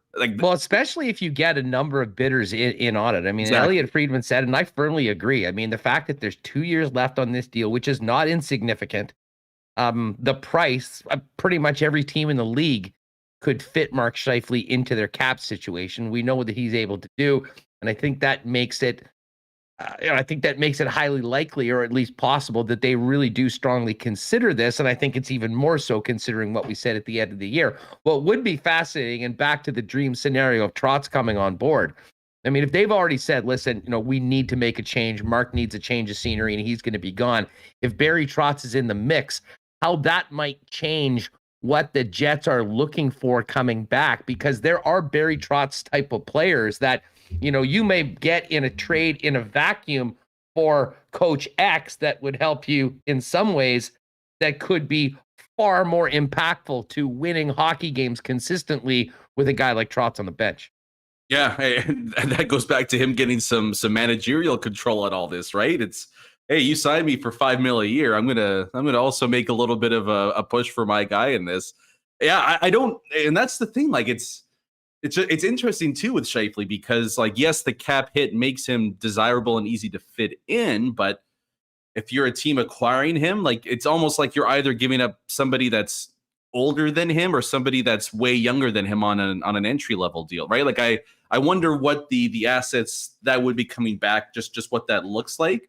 And yeah, like, maybe Trotz feels like, you know what, we got some good center talent here, and maybe we'll give Cole Perfetti a shot down the middle, whatever it is. But we need a blue liner. Like, we need another number one pairing guy, and that's the impetus for making a trade. Or maybe he does feel like another name is needed down the middle. We don't really know that just yet, and there's just a lot we don't know, right? We also don't know if it is past the point of no return inside that locker room and things like that. But to me, this has just got to be explore all your options here. See what's out there. See if the Kings, the Rangers, the Hurricanes, whoever it is, might get a little desperate, and maybe you're able to get the best of both worlds, right? Where you transform your roster, you change up personnel, but might also make your team better in the process. No, absolutely. Brandon Rewucki's with us. He's the host of Skates and Plates. Make sure to download it wherever you get your favorite podcast, like Winnipeg Sports Talk. While we're at it, let's quickly hit on the playoffs. We got the potential to have 6, maybe even 7 game 7s. That's certainly what I'm going for right now. Who's impressed you the most so far outside of the Avalanche? We'll be talking about them for the next month or so, I'm sure. So far, what's really stood out to you over the course of the past week, I guess, since we last spoke, as these series get down to very crucial game 6? Yeah, the Avalanche are they're goofy as hell. Like, this whole defying the odds thing they're putting, like, shut up. Like, just stop. You curb stop the Predators without their number one goalie. Like, enough with that crap. Who's impressed me the most? I mean, for pockets, it's been Toronto. Like, it has been. But they're just it's such a bizarre thing. And this game tonight, and maybe likely this game 7 coming up, it's so freaking fascinating how, like, there's just so much on the, like, it's not your typical, it's not like when the Capitals couldn't get past the Penguins, even for me. Like, there are reputations and careers on the line when these guys step out there. I can't imagine the amount of pressure, and hey, they get paid a lot of money. I don't feel bad for them, like, necessarily, but, like, 23-year-old kids essentially have, like, the weight of the world on their shoulders, and they've got to find a way to perform and do it against the back-to-back champs. But, you know, I picked them to beat Tampa Bay before this series began, and I picked them to do it in 6 because if it goes back to Toronto, it's over. They're not finding a way to win that one.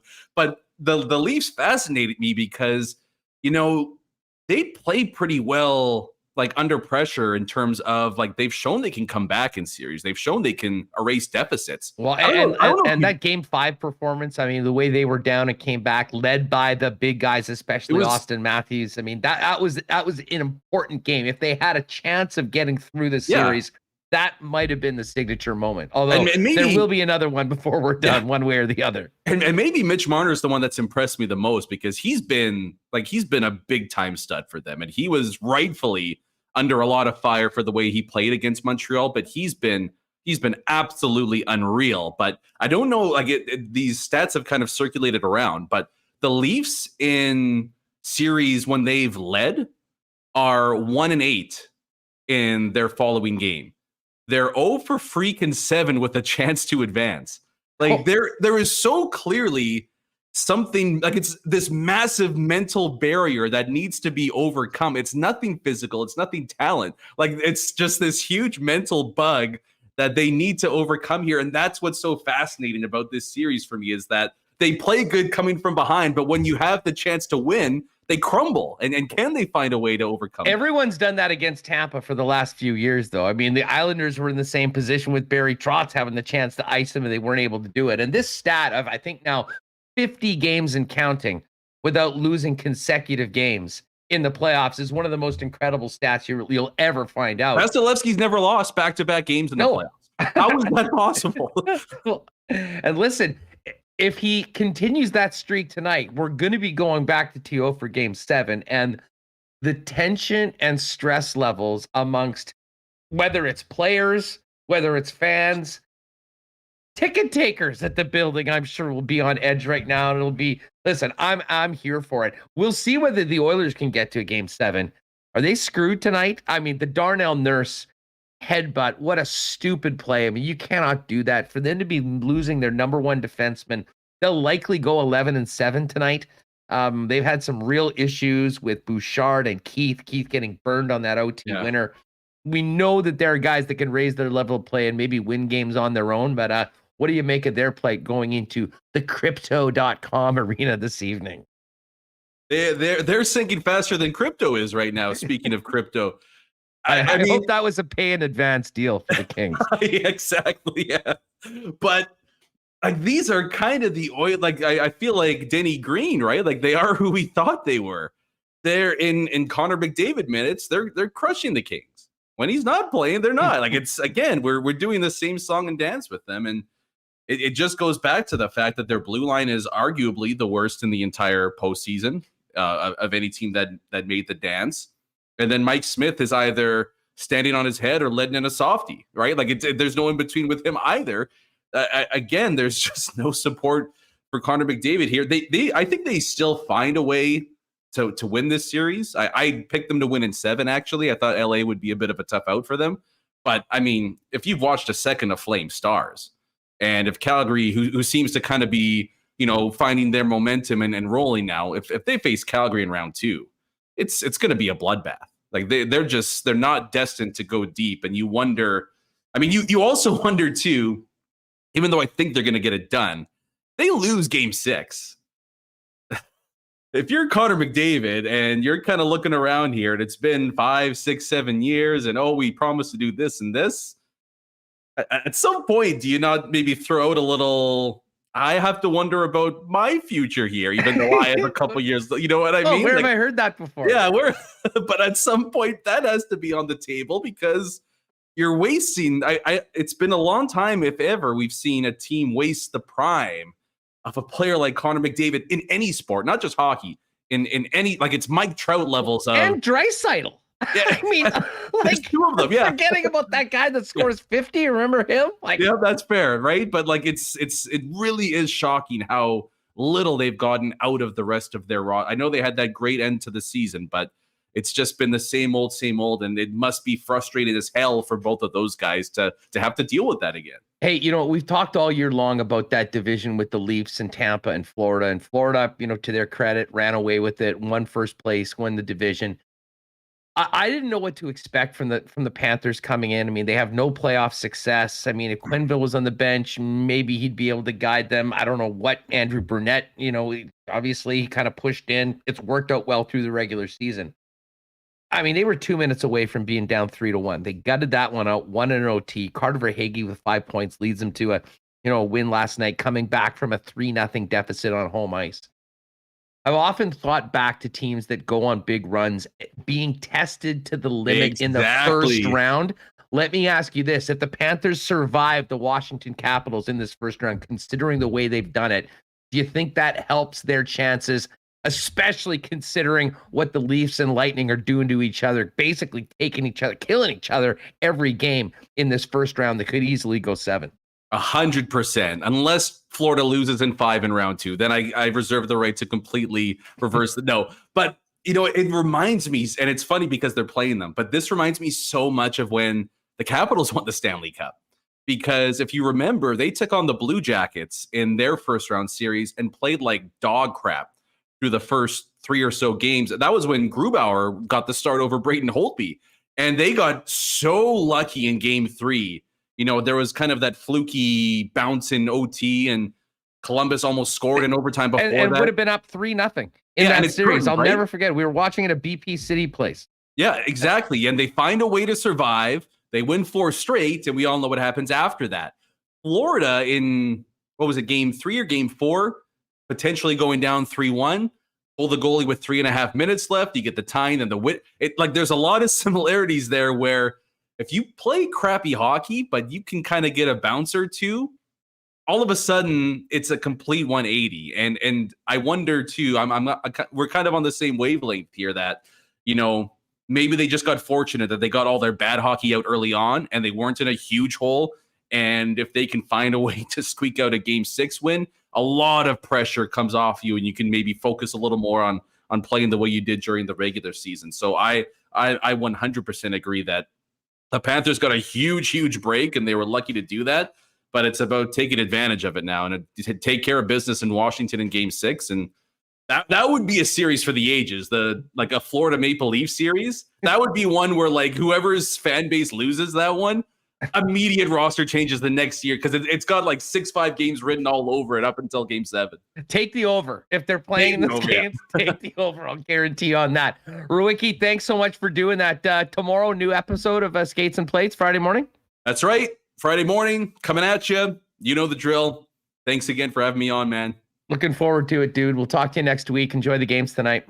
Sounds good. Right on. There's Brandon Rewucki. All right. Great stuff on the Jets in the National Hockey League. We're going to be talking Moose. Huge win last night. Coming back from a 2-0 deficit with their backs against the wall. Morgan Barron joining us in just a second. Hey, I do want to thank our friends at Princess Auto for their great support of Winnipeg Sports Talk. And of course, Princess Auto, big sponsors of the Gold Eyes, who begin their season tomorrow, 6:30 first pitch down at Shaw Park. And of course, they'll also be the sponsors of the Blue Bomber tailgate section before each and every game out at IG Field. Princess Auto is the spot where you'll find the best deals and the most unique assortment of tools and equipment around. Everything you need to complete the projects on your list or start something new is at Princess Auto. 2 locations in Winnipeg. And of course, you can shop online 24/7, 365 at princessauto.com. If you're looking for a new vehicle before you go anywhere, pop by and see our friends at Not Auto Corp. They've been the experts in the electric vehicle game for about a decade here with the so many Teslas on the lot. And if you're thinking about an electric vehicle, talk to them about the Tesla experience. But regardless of what kind of car you want, before you do anything, talk to the experts at Not. Why not get into the car of your dreams at a great price with the help of the Not team? And tell you what, I'll be back at the rink tomorrow, hopefully walking out happy like we did last night, and maybe going somewhere downtown for a delicious Little Brown Jug. Heck, before or after the game, hit Little Brown Jug on William Avenue. You can try the 1919 and all the great Little Brown Jug beers, Winnipeg's favorite local beer. You can also order online at littlebrownjug.ca for delivery citywide Wednesdays, Fridays, and Saturdays. And of course, if you're not around Little Brown Jug, pick it up at your favorite liquor mart or beer store. All right, big win last night. Really looking forward to this next conversation because we actually had a date to talk to Morgan Barron a few weeks ago. And as we were ready to talk to him, Morgan Barron got called up to the Winnipeg Jets. So we're going to get Morgan on in just a second. He will join us. Don't forget, huge night of sports tomorrow. Manitoba Moose, Game 4 will be at 7 p.m. at Canada Life Center. The Ice taking on Moose Jaw at 7 p.m. at the Ice Cave. And a half hour earlier, we'll have first pitch for the Gold Eyes season down at Shaw Park. Going to be a great sports weekend. And just looking, I thought we had Morgan, and then he popped out. So we'll see if we can get him back in just a second. And coming up a little bit later on, we'll also talk to Matt Savoie of the Winnipeg Ice. Big win for the Ice last night. They did lose Game 3 after thumping Moose Jaw at home in Games 1 and Games 2. And big win in Game 4. Poised to move on to take on the Edmonton Oil Kings coming up in the next round. Remo, what's up? Did we just lose Morgan? It looked like he was ready to roll in. Yeah, he was here. I know the connection wasn't the best. Okay. So I don't know if he's having trouble getting back in. I just emailed Dan about that. Let him know we're good to go. Well, in the meantime, why don't we take a quick look at these games for tonight? Because as I said, we got Matt Savoie coming up after Morgan Barron on the program, but we've always got time to check out these Coolbet lines. And huge game. We were talking just with Brandon Rewucki about the Leafs and the Tampa Bay Lightning tonight. That game, the puck will drop at 6:30 our time from Tampa. Tampa minus 132 favorite and Toronto plus 112. I mean, those numbers on those numbers on Vasilevsky after a loss in the playoffs is, I mean, one of the craziest stats I've ever heard, and a big reason why they are the back-to-back defending Stanley Cup champions. But the Lightning at minus 132, forcing a game 7. I think I'm going to have to roll with Tampa. Without any real skin in the game, I just want game 7. I want that stress. I want that paranoia. And I want to see a great game between two awesome teams. I've really enjoyed this series so far. The Boston Bruins, facing elimination, are at home tonight, minus 122. They say the series doesn't start till someone loses at home. Well, the Bruins will have an opportunity to push it to Carolina, and if they can beat them at home, move on to the next round. Carolina winning the first 2 games in convincing fashion. Boston holding serve at home. Carolina getting the win in game number 5. Game 6, Carolina could move on. Boston looks like they'll be trying to force a 7th game tonight. Boston minus 122 and Carolina plus 104. 2 other amazing games tonight. We've just mentioned the Edmonton Oilers. Oilers are favored on the road tonight, minus 132. And the Kings are plus 112. And we've also got the Minnesota Wild and St. Louis Blues tonight. All right, Remo, are you saying that we actually have Morgan? Oh, wait. I'm just texting with Fink. I think he was in there. We couldn't see him, but okay, he's popping back in. One sec. Oh, okay, perfect. We'll get to that. I'll just finish up these as well. Wild and Blues tonight. Blues at home, ready to finish off the Minnesota Wild if they can get it done. Wild minus 105, Blues minus 112, and as I said, Oilers and Kings. All right, I think we're reconnected with Morgan Barron, so let's welcome in the Manitoba Moose forward and one of the newest members of the Jets organization, coming over in the Andrew Kopp deal at the deadline. Morgan, what's up? Welcome to a Winnipeg Sports Talk. Yeah, this connection, obviously, Reem, is going to be a bit of an issue. It definitely was. I'll tell you what. We will talk. We were a little frustrated. We will talk to the Finker, and maybe we'll do this on the phone in about 10 minutes or so. But Reem, why don't we do this? Because we did get a chance to hook up with Matt Savoie just before the program started.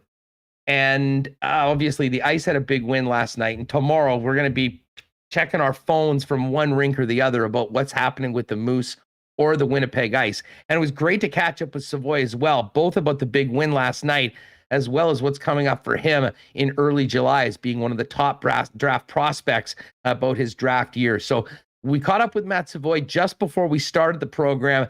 They had a long bus ride last night, got in very early this morning, and the number 4 ranked skater by Central Scouting joined us on Winnipeg Sports Talk. Here's Matt Savoie before the Ice look to move on to the 3rd round tomorrow at the Ice Cave. What's going on, man? It's great to have you on Winnipeg Sports Talk. Yeah, thanks for having me. Hey, first things first, congratulations on the game last night, and thanks for coming on with us today. What time you guys get back into the city last night? Yeah, a bit of a bus ride last night overnight. We got in around 5 a.m. this morning, so got a quick nap in, and now on the podcast. Hey, that being said, I'm sure the bus ride's a lot better after a win. You guys had a great start to the series. I'm really barnstorming them with the first 2 games at home, but lost game 3. Big bounce back last night to really take control of the series. Tell us about the games out west. Yeah, definitely some really competitive games in their barn. It's a pretty tough barn to play in, so a lot of energy going in. Didn't really like our effort on the first game, but really good bounce back from our group the second game to be relentless, show that tenacity to come back and win a big game 4. Playoff hockey is so interesting. I mean, it's a little different than the regular season. And your regular season, you guys were at the top of the league pretty much throughout. I mean, I imagine at some point you were like, man, let's get to the playoffs. Let's get to win it when it really matters. But you have had, just a couple losses so far. But outside of that, I mean, really dominating performances. I mean, what have you learned about this team? Because let's face it, the one thing that the Winnipeg Ice didn't have coming into this run was playoff experience, and most of it due to circumstance with what's happened the last couple of years. But a great regular season. How are you feeling about the team overall going into Game 5 against Moose Jaw? Yeah, we're definitely, a pretty confident group coming into the season. We knew we had a pretty skilled, deep team. So, we knew there was a lot of potential for this year. So, every guy's really, really sold out and, put everything on the line to make this happen. And, everyone's bought in the last few months. So, it's been really exciting being with this group, moving forward into playoffs. And there's a lot of buzz in our dressing room right now. Well, you know, there's a lot of buzz in this city, in this province about what you guys have been able to do so far. You know, did you guys, I mean, listen, I know you set goals at the beginning of the season, but this was an extraordinary season for your club, is certainly on the regular. At what point did you realize that this group has the potential of maybe doing something special? Was it the first day of training camp, or did you sort of learn more about it as you guys continued to win and continue to improve throughout the year? Yeah, I think you know, even at the start of training camp, we could see the talent we had in our dressing room, and you know, just the compete level in the training camp, and you know how hard everyone was working. It was really good to see. And then you know, as the season kind of started to move along, and we started to form a team and you know, find our identity, I thought you know, we did a really good job of coming together, and you know, our team kind of just gelled in a really good way, and it's been going good ever since. How about your season? I mean, we knew this was a huge season for you with it being your draft year, and we'll get to that. But I mean, overall, I mean, as far as personal goals, team goals, I mean, has this gone about as well as you could have expected it when you got to camp in September? Yeah, it's been a really good experience here in Winnipeg for me this year. You know, my teammates obviously welcomed me with open arms after being in the USHL last year, and you know, it was really good to you know, get back in the Western League, get my confidence under me, get my legs under me, and find a little bit of success. You know, I mean, speaking of that, and I guess it sort of relates to the draft as well. You mentioned you played in Dubuque last year, and listen, I mean, it was a brutal situation for anyone in your position. I mean, you know, there wasn't the hockey you expected to be playing. You're looking to get games. Tell us about that decision to go down there, how it helped you, and obviously returning to the Western Hockey League, the difference maybe in the two leagues. Yeah, with the unknown of the Western League, you know, starting up last year due to COVID, I wanted to, you know, have the chance to play as many games as I could and, you know, get back on the ice. So I thought it was a good opportunity to go down to the USHL in Dubuque there, and because we had a bit of a relationship with them in the past with my brother getting drafted there. So yeah, they welcomed me with open arms, and played about 35 games down there, got some really good development in, got a lot of skating in. So coming into this year, you know, was really confident in my summer and in my season last season. So was really just looking forward to getting things going, and I was really excited coming back to Winnipeg this year. This has been, and I think we all knew, I mean, ever since you were on the ice radar a few seasons ago, that at this point, I mean, we'd be talking about your name, and, you know, you would be in NHL conversations. I mean, the season that you've had, number 4 in Central Scouting. What's the draft year been like for you? Because I mean, we hear about it. I mean, there's a lot that goes into it. There's a lot of pressure, I'm sure, both personally and around you. I mean, how have you handled it? And what has it been like being a top prospect going into obviously what's your dream, and that's to play in the best league in the world? Yeah, it's definitely, you know, an exciting time. You know, like you said, it's always been my dream to get drafted to the NHL and, you know, one day play there. But you know, for this year and the back half of the year especially, I've really just been focusing on the task at hand, keeping all the noise to the exterior, and, you know, just staying dialed into playoffs, dialed into our team, you know, making sure my attention is where it needs to be. And I think that'll really help us in the long run. That can't be easy. I mean, there's a lot that's riding on this. And listen, I mean, you flourished through it. Who's helped you? I mean, I'm sure there's been some guys in the dressing room that have both been drafted, that have been to NHL camps. Of course, Carson Lambos was a first rounder last year. And you've got a coach, I'm sure, that you can lean on too, that knows a thing or two about playing in the National Hockey League. Yeah, guys like Carson and McLennan, you know, who drafted in the last year and the last couple of years, you know, they know what it takes to go through the draft process, go through the interviews with the teams, and you know, they kind of knew what to expect. And then obviously, you know, with Jeep, all the experience he has, you know, just letting me know just ways to deal with it, and, you know, how to handle the pressure, and talking to different teams, and, you know, kind of being all over the place at times. So he's been, you know, really good, and just calming me and Geeks down, and, you know, making sure we're on the right track. Matthew Savoie, the Winnipeg Ice, is with us. You mentioned Geeks. I mean, that is Connor Geeky, who's number 5 on that list. It must be pretty cool to have a close friend, a teammate, going through pretty much many of the same experiences, both with the club and heading into early July in Montreal as well at the same time. Yeah, definitely. You know, obviously, Geeks and I are really close, and we have been for a couple of years now since we got drafted. Going through this experience together, you know, just having a guy to talk to about it, kind of experiencing it all at the same time for the first time, and both going through the exact same thing, having each other there, hanging out all day, just talking about it, going through the same schedule. It's been a blast this year, with him, and I think he's handled it really well, and he's a really good guy, and love having him around. Well, I'm sure you guys will be having some fun in Montreal on the 7th of July. And it's funny enough. And I mean, again, take this for what it's worth. Everyone, we get the draft lottery order and everyone's banging out mock drafts. But our friends at The Athletic did one. And the two of you both drafted to the same team in the first round. So wouldn't that be something? I guess the main thing when it comes to the draft, and as you mentioned him, you have to really do focus on the task at hand. But I think you realize there's nothing better that can help your prospects for July 7th in Montreal than playing well and having team success. And it seems like you and your Winnipeg Ice teammates are certainly set to do that, hopefully Friday and beyond. Yeah, definitely. The task at hand right now is win every game, at all costs, and, laying everything out there, giving that extra effort, and, just making sure you can do anything to get the win at this stage in the year. We've had some, great atmospheres throughout the year, but especially recently at the Ice Cave. And I expect no different Friday night when you and your teammates look to finish off this series going in with a 3-1 thing. Well, what's it been like being back here with the Ice? How much fun have you had this season? And how great has it been seeing the atmosphere build at your home rink as you guys are getting close to your goals? Yeah, it's been a blast being back in Winnipeg, being with, my teammates, my good friends. Being in front of the fans obviously is a blast.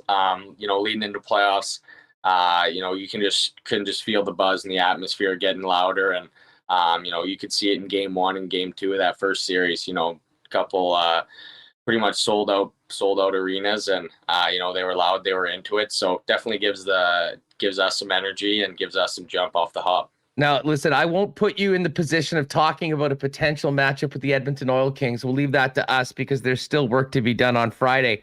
But the bigger goals of a WHL championship, of a Memorial Cup, this team has come, and it's cyclical in junior hockey. And I think you guys knew coming in that there was the opportunity to be a really good team right now. But the opportunity and the possibility, I guess, of being of doing something special and playing a long playoff run and potentially getting into that Memorial Cup must be a real driving factor in everything you guys are doing, both on and off the ice these days.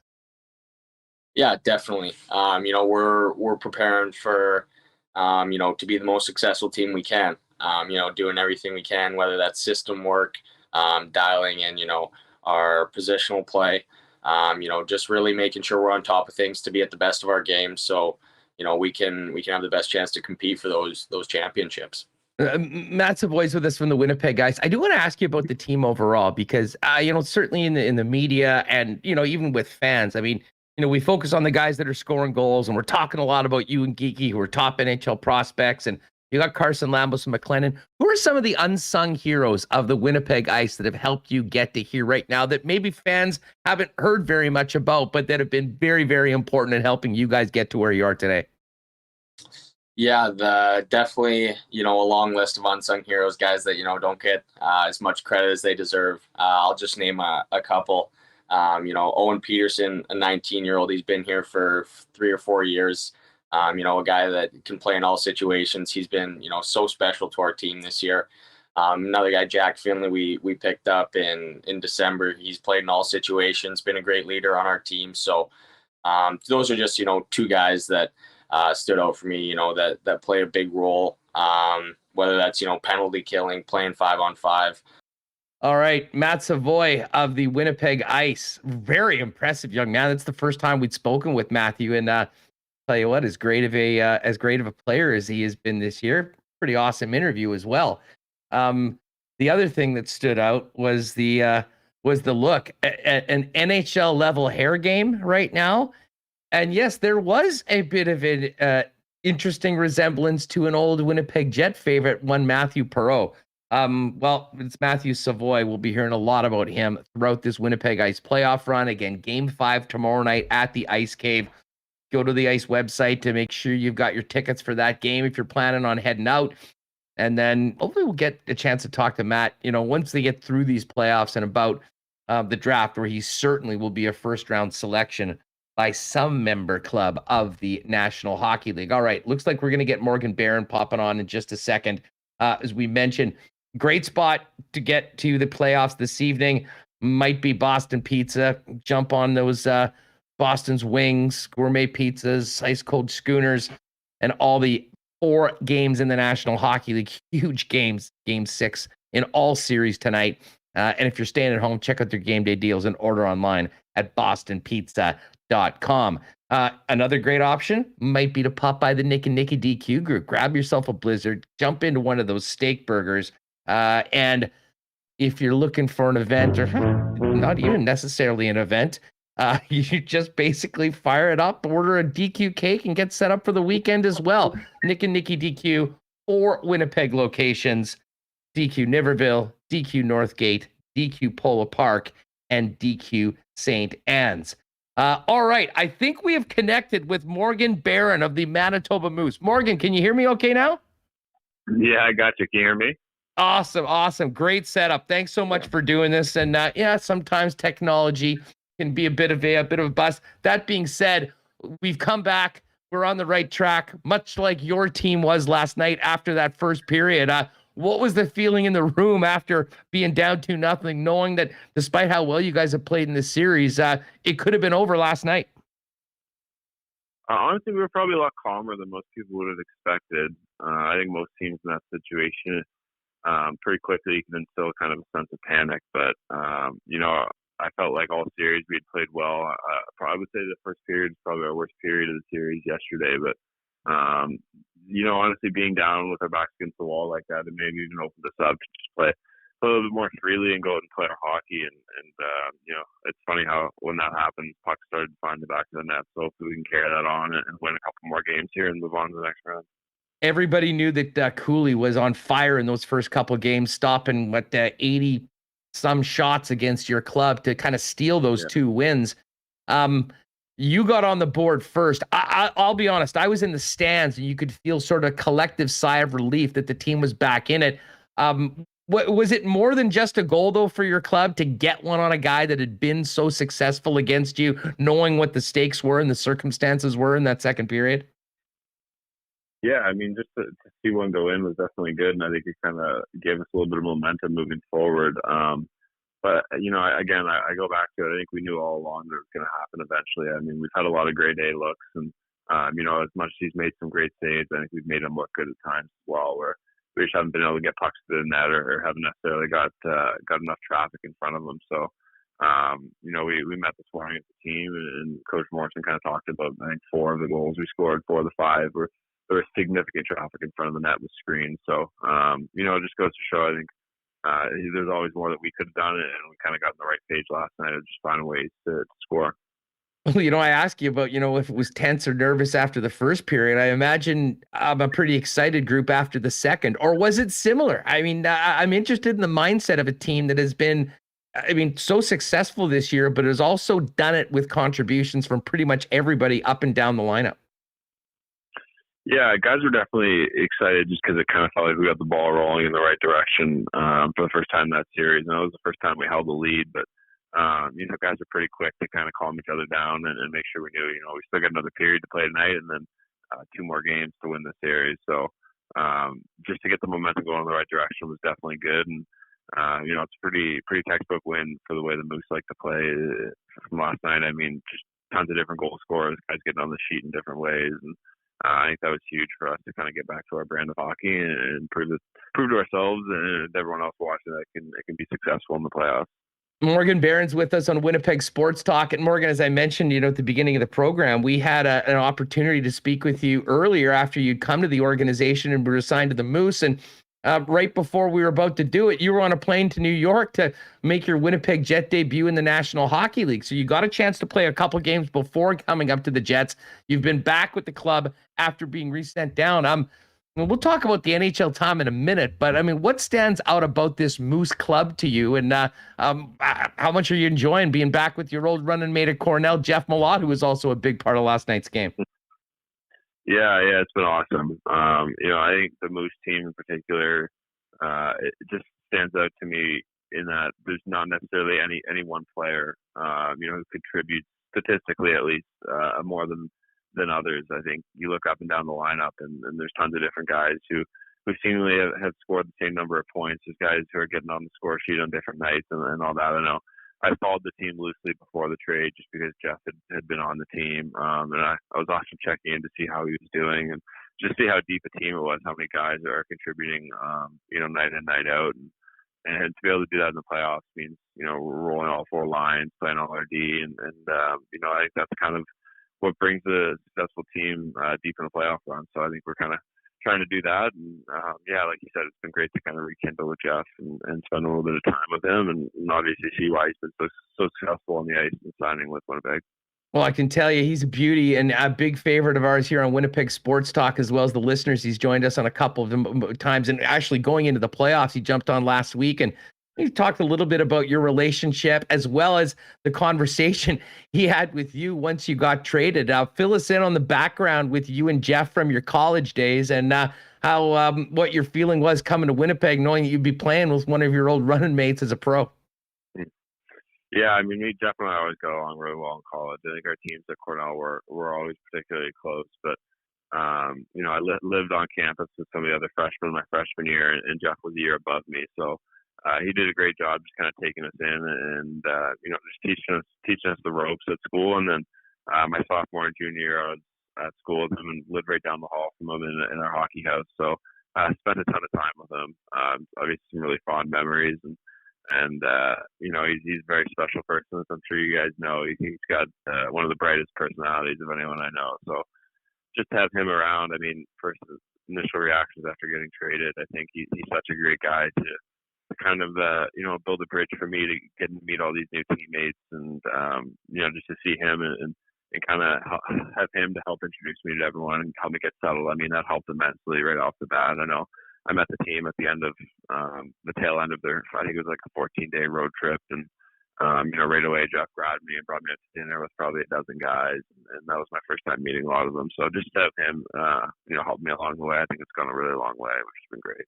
Yeah, I mean, listen, if you know a familiar face in a room when you get traded, especially being traded for the first time, it's got to help. I mean, did you have any idea that there was a possibility you might be involved in a deal at the deadline? And take us back. I mean, what do you remember about being traded for the first time in your pro career? Yeah, I mean, I suppose I knew it was a possibility given that, I think it was an expectation for New York to make a few moves at the deadline. But I wouldn't say I was expecting it any more than any prospect on the team looking to make moves. I think it definitely caught me off guard a little bit, but I mean, it was shocking for first a little bit, and once I kind of got over that, I think getting on the plane the next day to come meet the team that's when things kind of really started to turn for me in terms of seeing that there's probably a bright side to this, and as things went along, I think I've kind of realized how great things are here, and just getting a fresh opportunity, a new organization has been awesome for me. And I think looking back on it, it's awesome that it happened for me. I couldn't be happier to be here and be a part of this organization moving forward. So definitely a whirlwind, and hopefully not something I have to deal with again anytime soon. But I think it's definitely worked out for the best for me so far.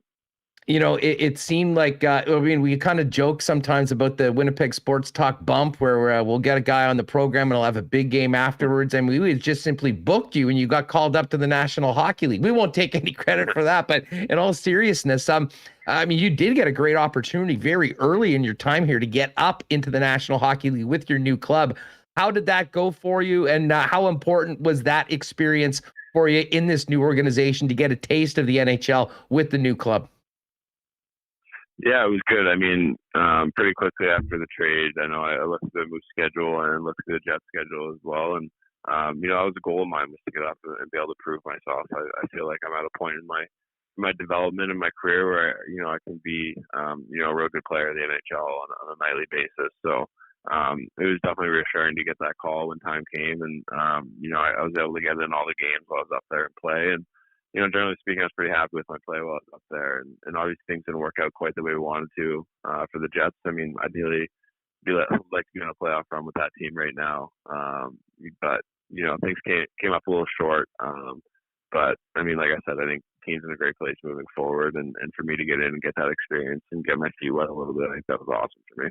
Yeah, and I imagine it'll be helpful getting into training camp as well, knowing some of the players and just having that experience. That being said, right now it's about extending the season. And you mentioned the confidence that the Moose had going in despite the situation that you were facing coming in. You will have a home crowd. I imagine even a bigger crowd going into the weekend on Friday. Is it just a matter of continuing to do what you did in the second and third periods yesterday? And maybe fill us in a little bit. You mentioned that the coach is going through some video today. How did things go after last night's win and heading into tomorrow? Yeah, I think more of the same would be good for us. I think kind of, our mentality even before the playoffs was just kind of coming in and win, lose, tie, whatever, just going in and continuing to play our same game. And I think that was big for us after those first two losses. Could have easily been pretty rattled and changed our game a lot. But I think we stuck to it, made some minor adjustments, and found a way to score a few more goals. So I'd like to see us repeat those performances from the second and third period. There's definitely still things that we could do better, but generally speaking, I think it's been a good adjustment since coming home from Milwaukee. And if we can continue playing like that, there's no doubt in my mind we'll be the team moving on. I got to ask you, just from a personal level, hockey players live to play in the postseason, in the playoffs, and we haven't had AHL playoffs the last couple of years. I know the NCAA was impacted in a big way. I mean, when was the last time you were in playoff games, and just how special was it from a competitor standpoint to actually be able to get back out and have the opportunity to compete for a cup? Yeah. For me, the last time would have been, I suppose, because our season got canceled right as we were getting into playoffs my junior year at Cornell. So it would have been my sophomore year at Cornell and playing in the NCAA. So yeah, it's been a while now. That's 3 years ago. So just to get a chance to come in and play in a playoff run is definitely exciting for everybody in the room. I know if you look, I was reading something in the stat book before the game yesterday that they give us in the dressing room, and it was just showing just the different experiences guys have had in playoffs, and very inexperienced roster for us and for Milwaukee just because those seasons have been canceled. So a lot of guys who are just kind of getting their feet wet, like myself, and playing their first professional playoff series. And I think it would be good. I mean, obviously we want to go on as deep a run as possible. I think the deeper you go, the better the experience is. And, it's a nice change as well from coming from college to having a single knockout to get back to playing, full on series. And you get a little bit of a bitter taste in your mouth playing the same opponent over and over. So it's been a lot of fun so far. Well, and we certainly saw some of that last night. I imagine that'll continue into Friday's game 4 and hopefully Sunday afternoon, which would be a deciding game 5 if the Moose can get the win tomorrow afternoon. Before we go, Morgan, I'd love to get your perspective on the team and some of your teammates. I mean, there's a lot of Jet fans that live and die with the big club throughout the year that maybe are paying more attention right now to the Moose. We have seen a number of players, especially on the blue line, get their first taste of NHL action. What do you make of the team overall? And are there any players that have sort of really opened your eyes as teammates since you've been with Manitoba? I mean, I could probably pick out 10 to 15 different guys for you. It's such a deep group. And, coming over and seeing all the different guys who've got a taste in the NHL this year has been awesome. I know. It's just, like Dylan Samberg was the guy who was up most of the time I was there. So I've kind of been along the ride with him and got to play some games with him. And I think he, especially at the NHL level, you can see how seamless the transition was for him. And like I said, I can go up and down the roster and name a ton of different guys. I mean, he's probably one who sticks out just because I've seen him play at both levels and can see how good a player he is. Again, the roster with the Moose is so deep, and I think that's probably one of the benefits for our team. We have so many guys who are real productive at the AHL level, and I'm sure eventually a bunch of us will hopefully end up in the NHL as well. So it's definitely an exciting roster to be a part of. No doubt about that. Well, I guess the main thing right now is to get that win tomorrow, push it to a game 5, and hopefully continue this playoff run, and then start thinking about round 2, hopefully. But we'll focus in on tomorrow night. It should be a great crowd. I know folks are fired up for it. And listen, congratulations to you on the great stint with the Winnipeg Jets. It's great to have you here with the organization. Hopefully this is the first of many visits, and we'll work on the tech next time a little better, but we appreciate the patience. Thanks for coming on, and good luck to you and your teammates tomorrow night. fingers crossed, we'll be talking about 2 big wins over the next few days and then another series beginning some point next week. Absolutely. Thanks, Andrew. I appreciate it a lot. Thanks for coming on. There's Morgan Barron of the Manitoba Moose, of course, got a call up to the Winnipeg Jets at the end of the season. It was really a key piece in that Rangers trade with Andrew Kopp going to Broadway. Morgan Barron and a couple second-round picks. Appreciate him and the patience to get on. Great to have him on. And Matt Savoie as well. Listen, it's going to be a tough decision tomorrow for Winnipeg hockey fans as to where they're going to be. And not to mention, we have got to Goldeyes home opener as well. So govern yourselves accordingly. But tomorrow is no night to be sitting on the couch or staying at home. Figure out where you're going to go to get a ticket and sign up. I'll be, I think, downtown watching the Moose, see if they can extend this series to a 5th and deciding game. All right, we do have to get to a couple more things before the end of the show. Hey, Assiniboia Downs, as I was mentioning, we had to move the opening day back to May 31st. But end of the month, it will be time to horse around again. Live racing, May 31st, 7:30 p.m. is back with no restrictions and the return of ASD's famous prime rib buffet. The season will again feature larger wagering pools, setting up the chance for a big score. Every Monday, Tuesday, and Wednesday at 7:30 p.m. will be live racing, or you can watch and wager on Canada's largest legal horse racing wagering site at hpibet.com. A couple Canadian club and ginger ales on tap for this weekend. It'll be a great patio drink this year. Of course, if you're staying inside, you can always mix one yourselves, but I think it's going to be a lot of folks grabbing a cooler, popping by the beer store, grabbing a 6-pack in cans of the ready-to-drink Canadian Club Cooler is one of the real drinks of the summer. Pop by and check them out at any of your local Manitoba liquor marts. The Canadian Club display in 26 of them. You get a free can all month long with the purchase of any Canadian Club product. All right, as I mentioned, kind of got into the Coolbet lines before, but was going back and forth with Morgan to get him on. If you missed it before, 4 big games, 4 game 6s tonight. The Hurricanes, the Maple Leafs, the Blues, and the Kings can all move on. Let's get Remis back in here. We talked about the odds. Again, if you want to bet at Coolbet, use the promo code WST for a 100% bonus on your first deposit up to $200. Remo, who's ending tonight and who's going to game 7 on Saturday? I wouldn't be surprised if 3 of these series ended up going to 7. Okay, I'll give you mine. Kings finishing off the Oilers. Nurse out. I think that's not good for them. They're at home. I like the Kings. Full disclosure, I did wear a Kings hat on the show yesterday. I think Blues, Wild, that's going to game 7. Cam Talbot is starting in net for the Wild. Their road, actually, it's pretty even, -105, -112, so pretty even in that one. And I think Lightning and Leafs, I think that's going to game 7. And Carolina's they're done. They're finishing off Boston. All right, so the Remo parlay, if you want to get the Remo parlay, I might get a touch on this, see how you're thinking. It's a great one. Kings +112, Wild -105, Lightning -132, Canes +104, plus 1384, just about a 14-1 parlay. Hey, that's actually not bad. I don't mind that. It's not bad at all. Pretty good. I think I might have to throw down on this now. I'm kind of convinced. As I said, you've got a great spot. Throw 10 in on there, $10, and sure, pay 150. Pay 148, 148.4.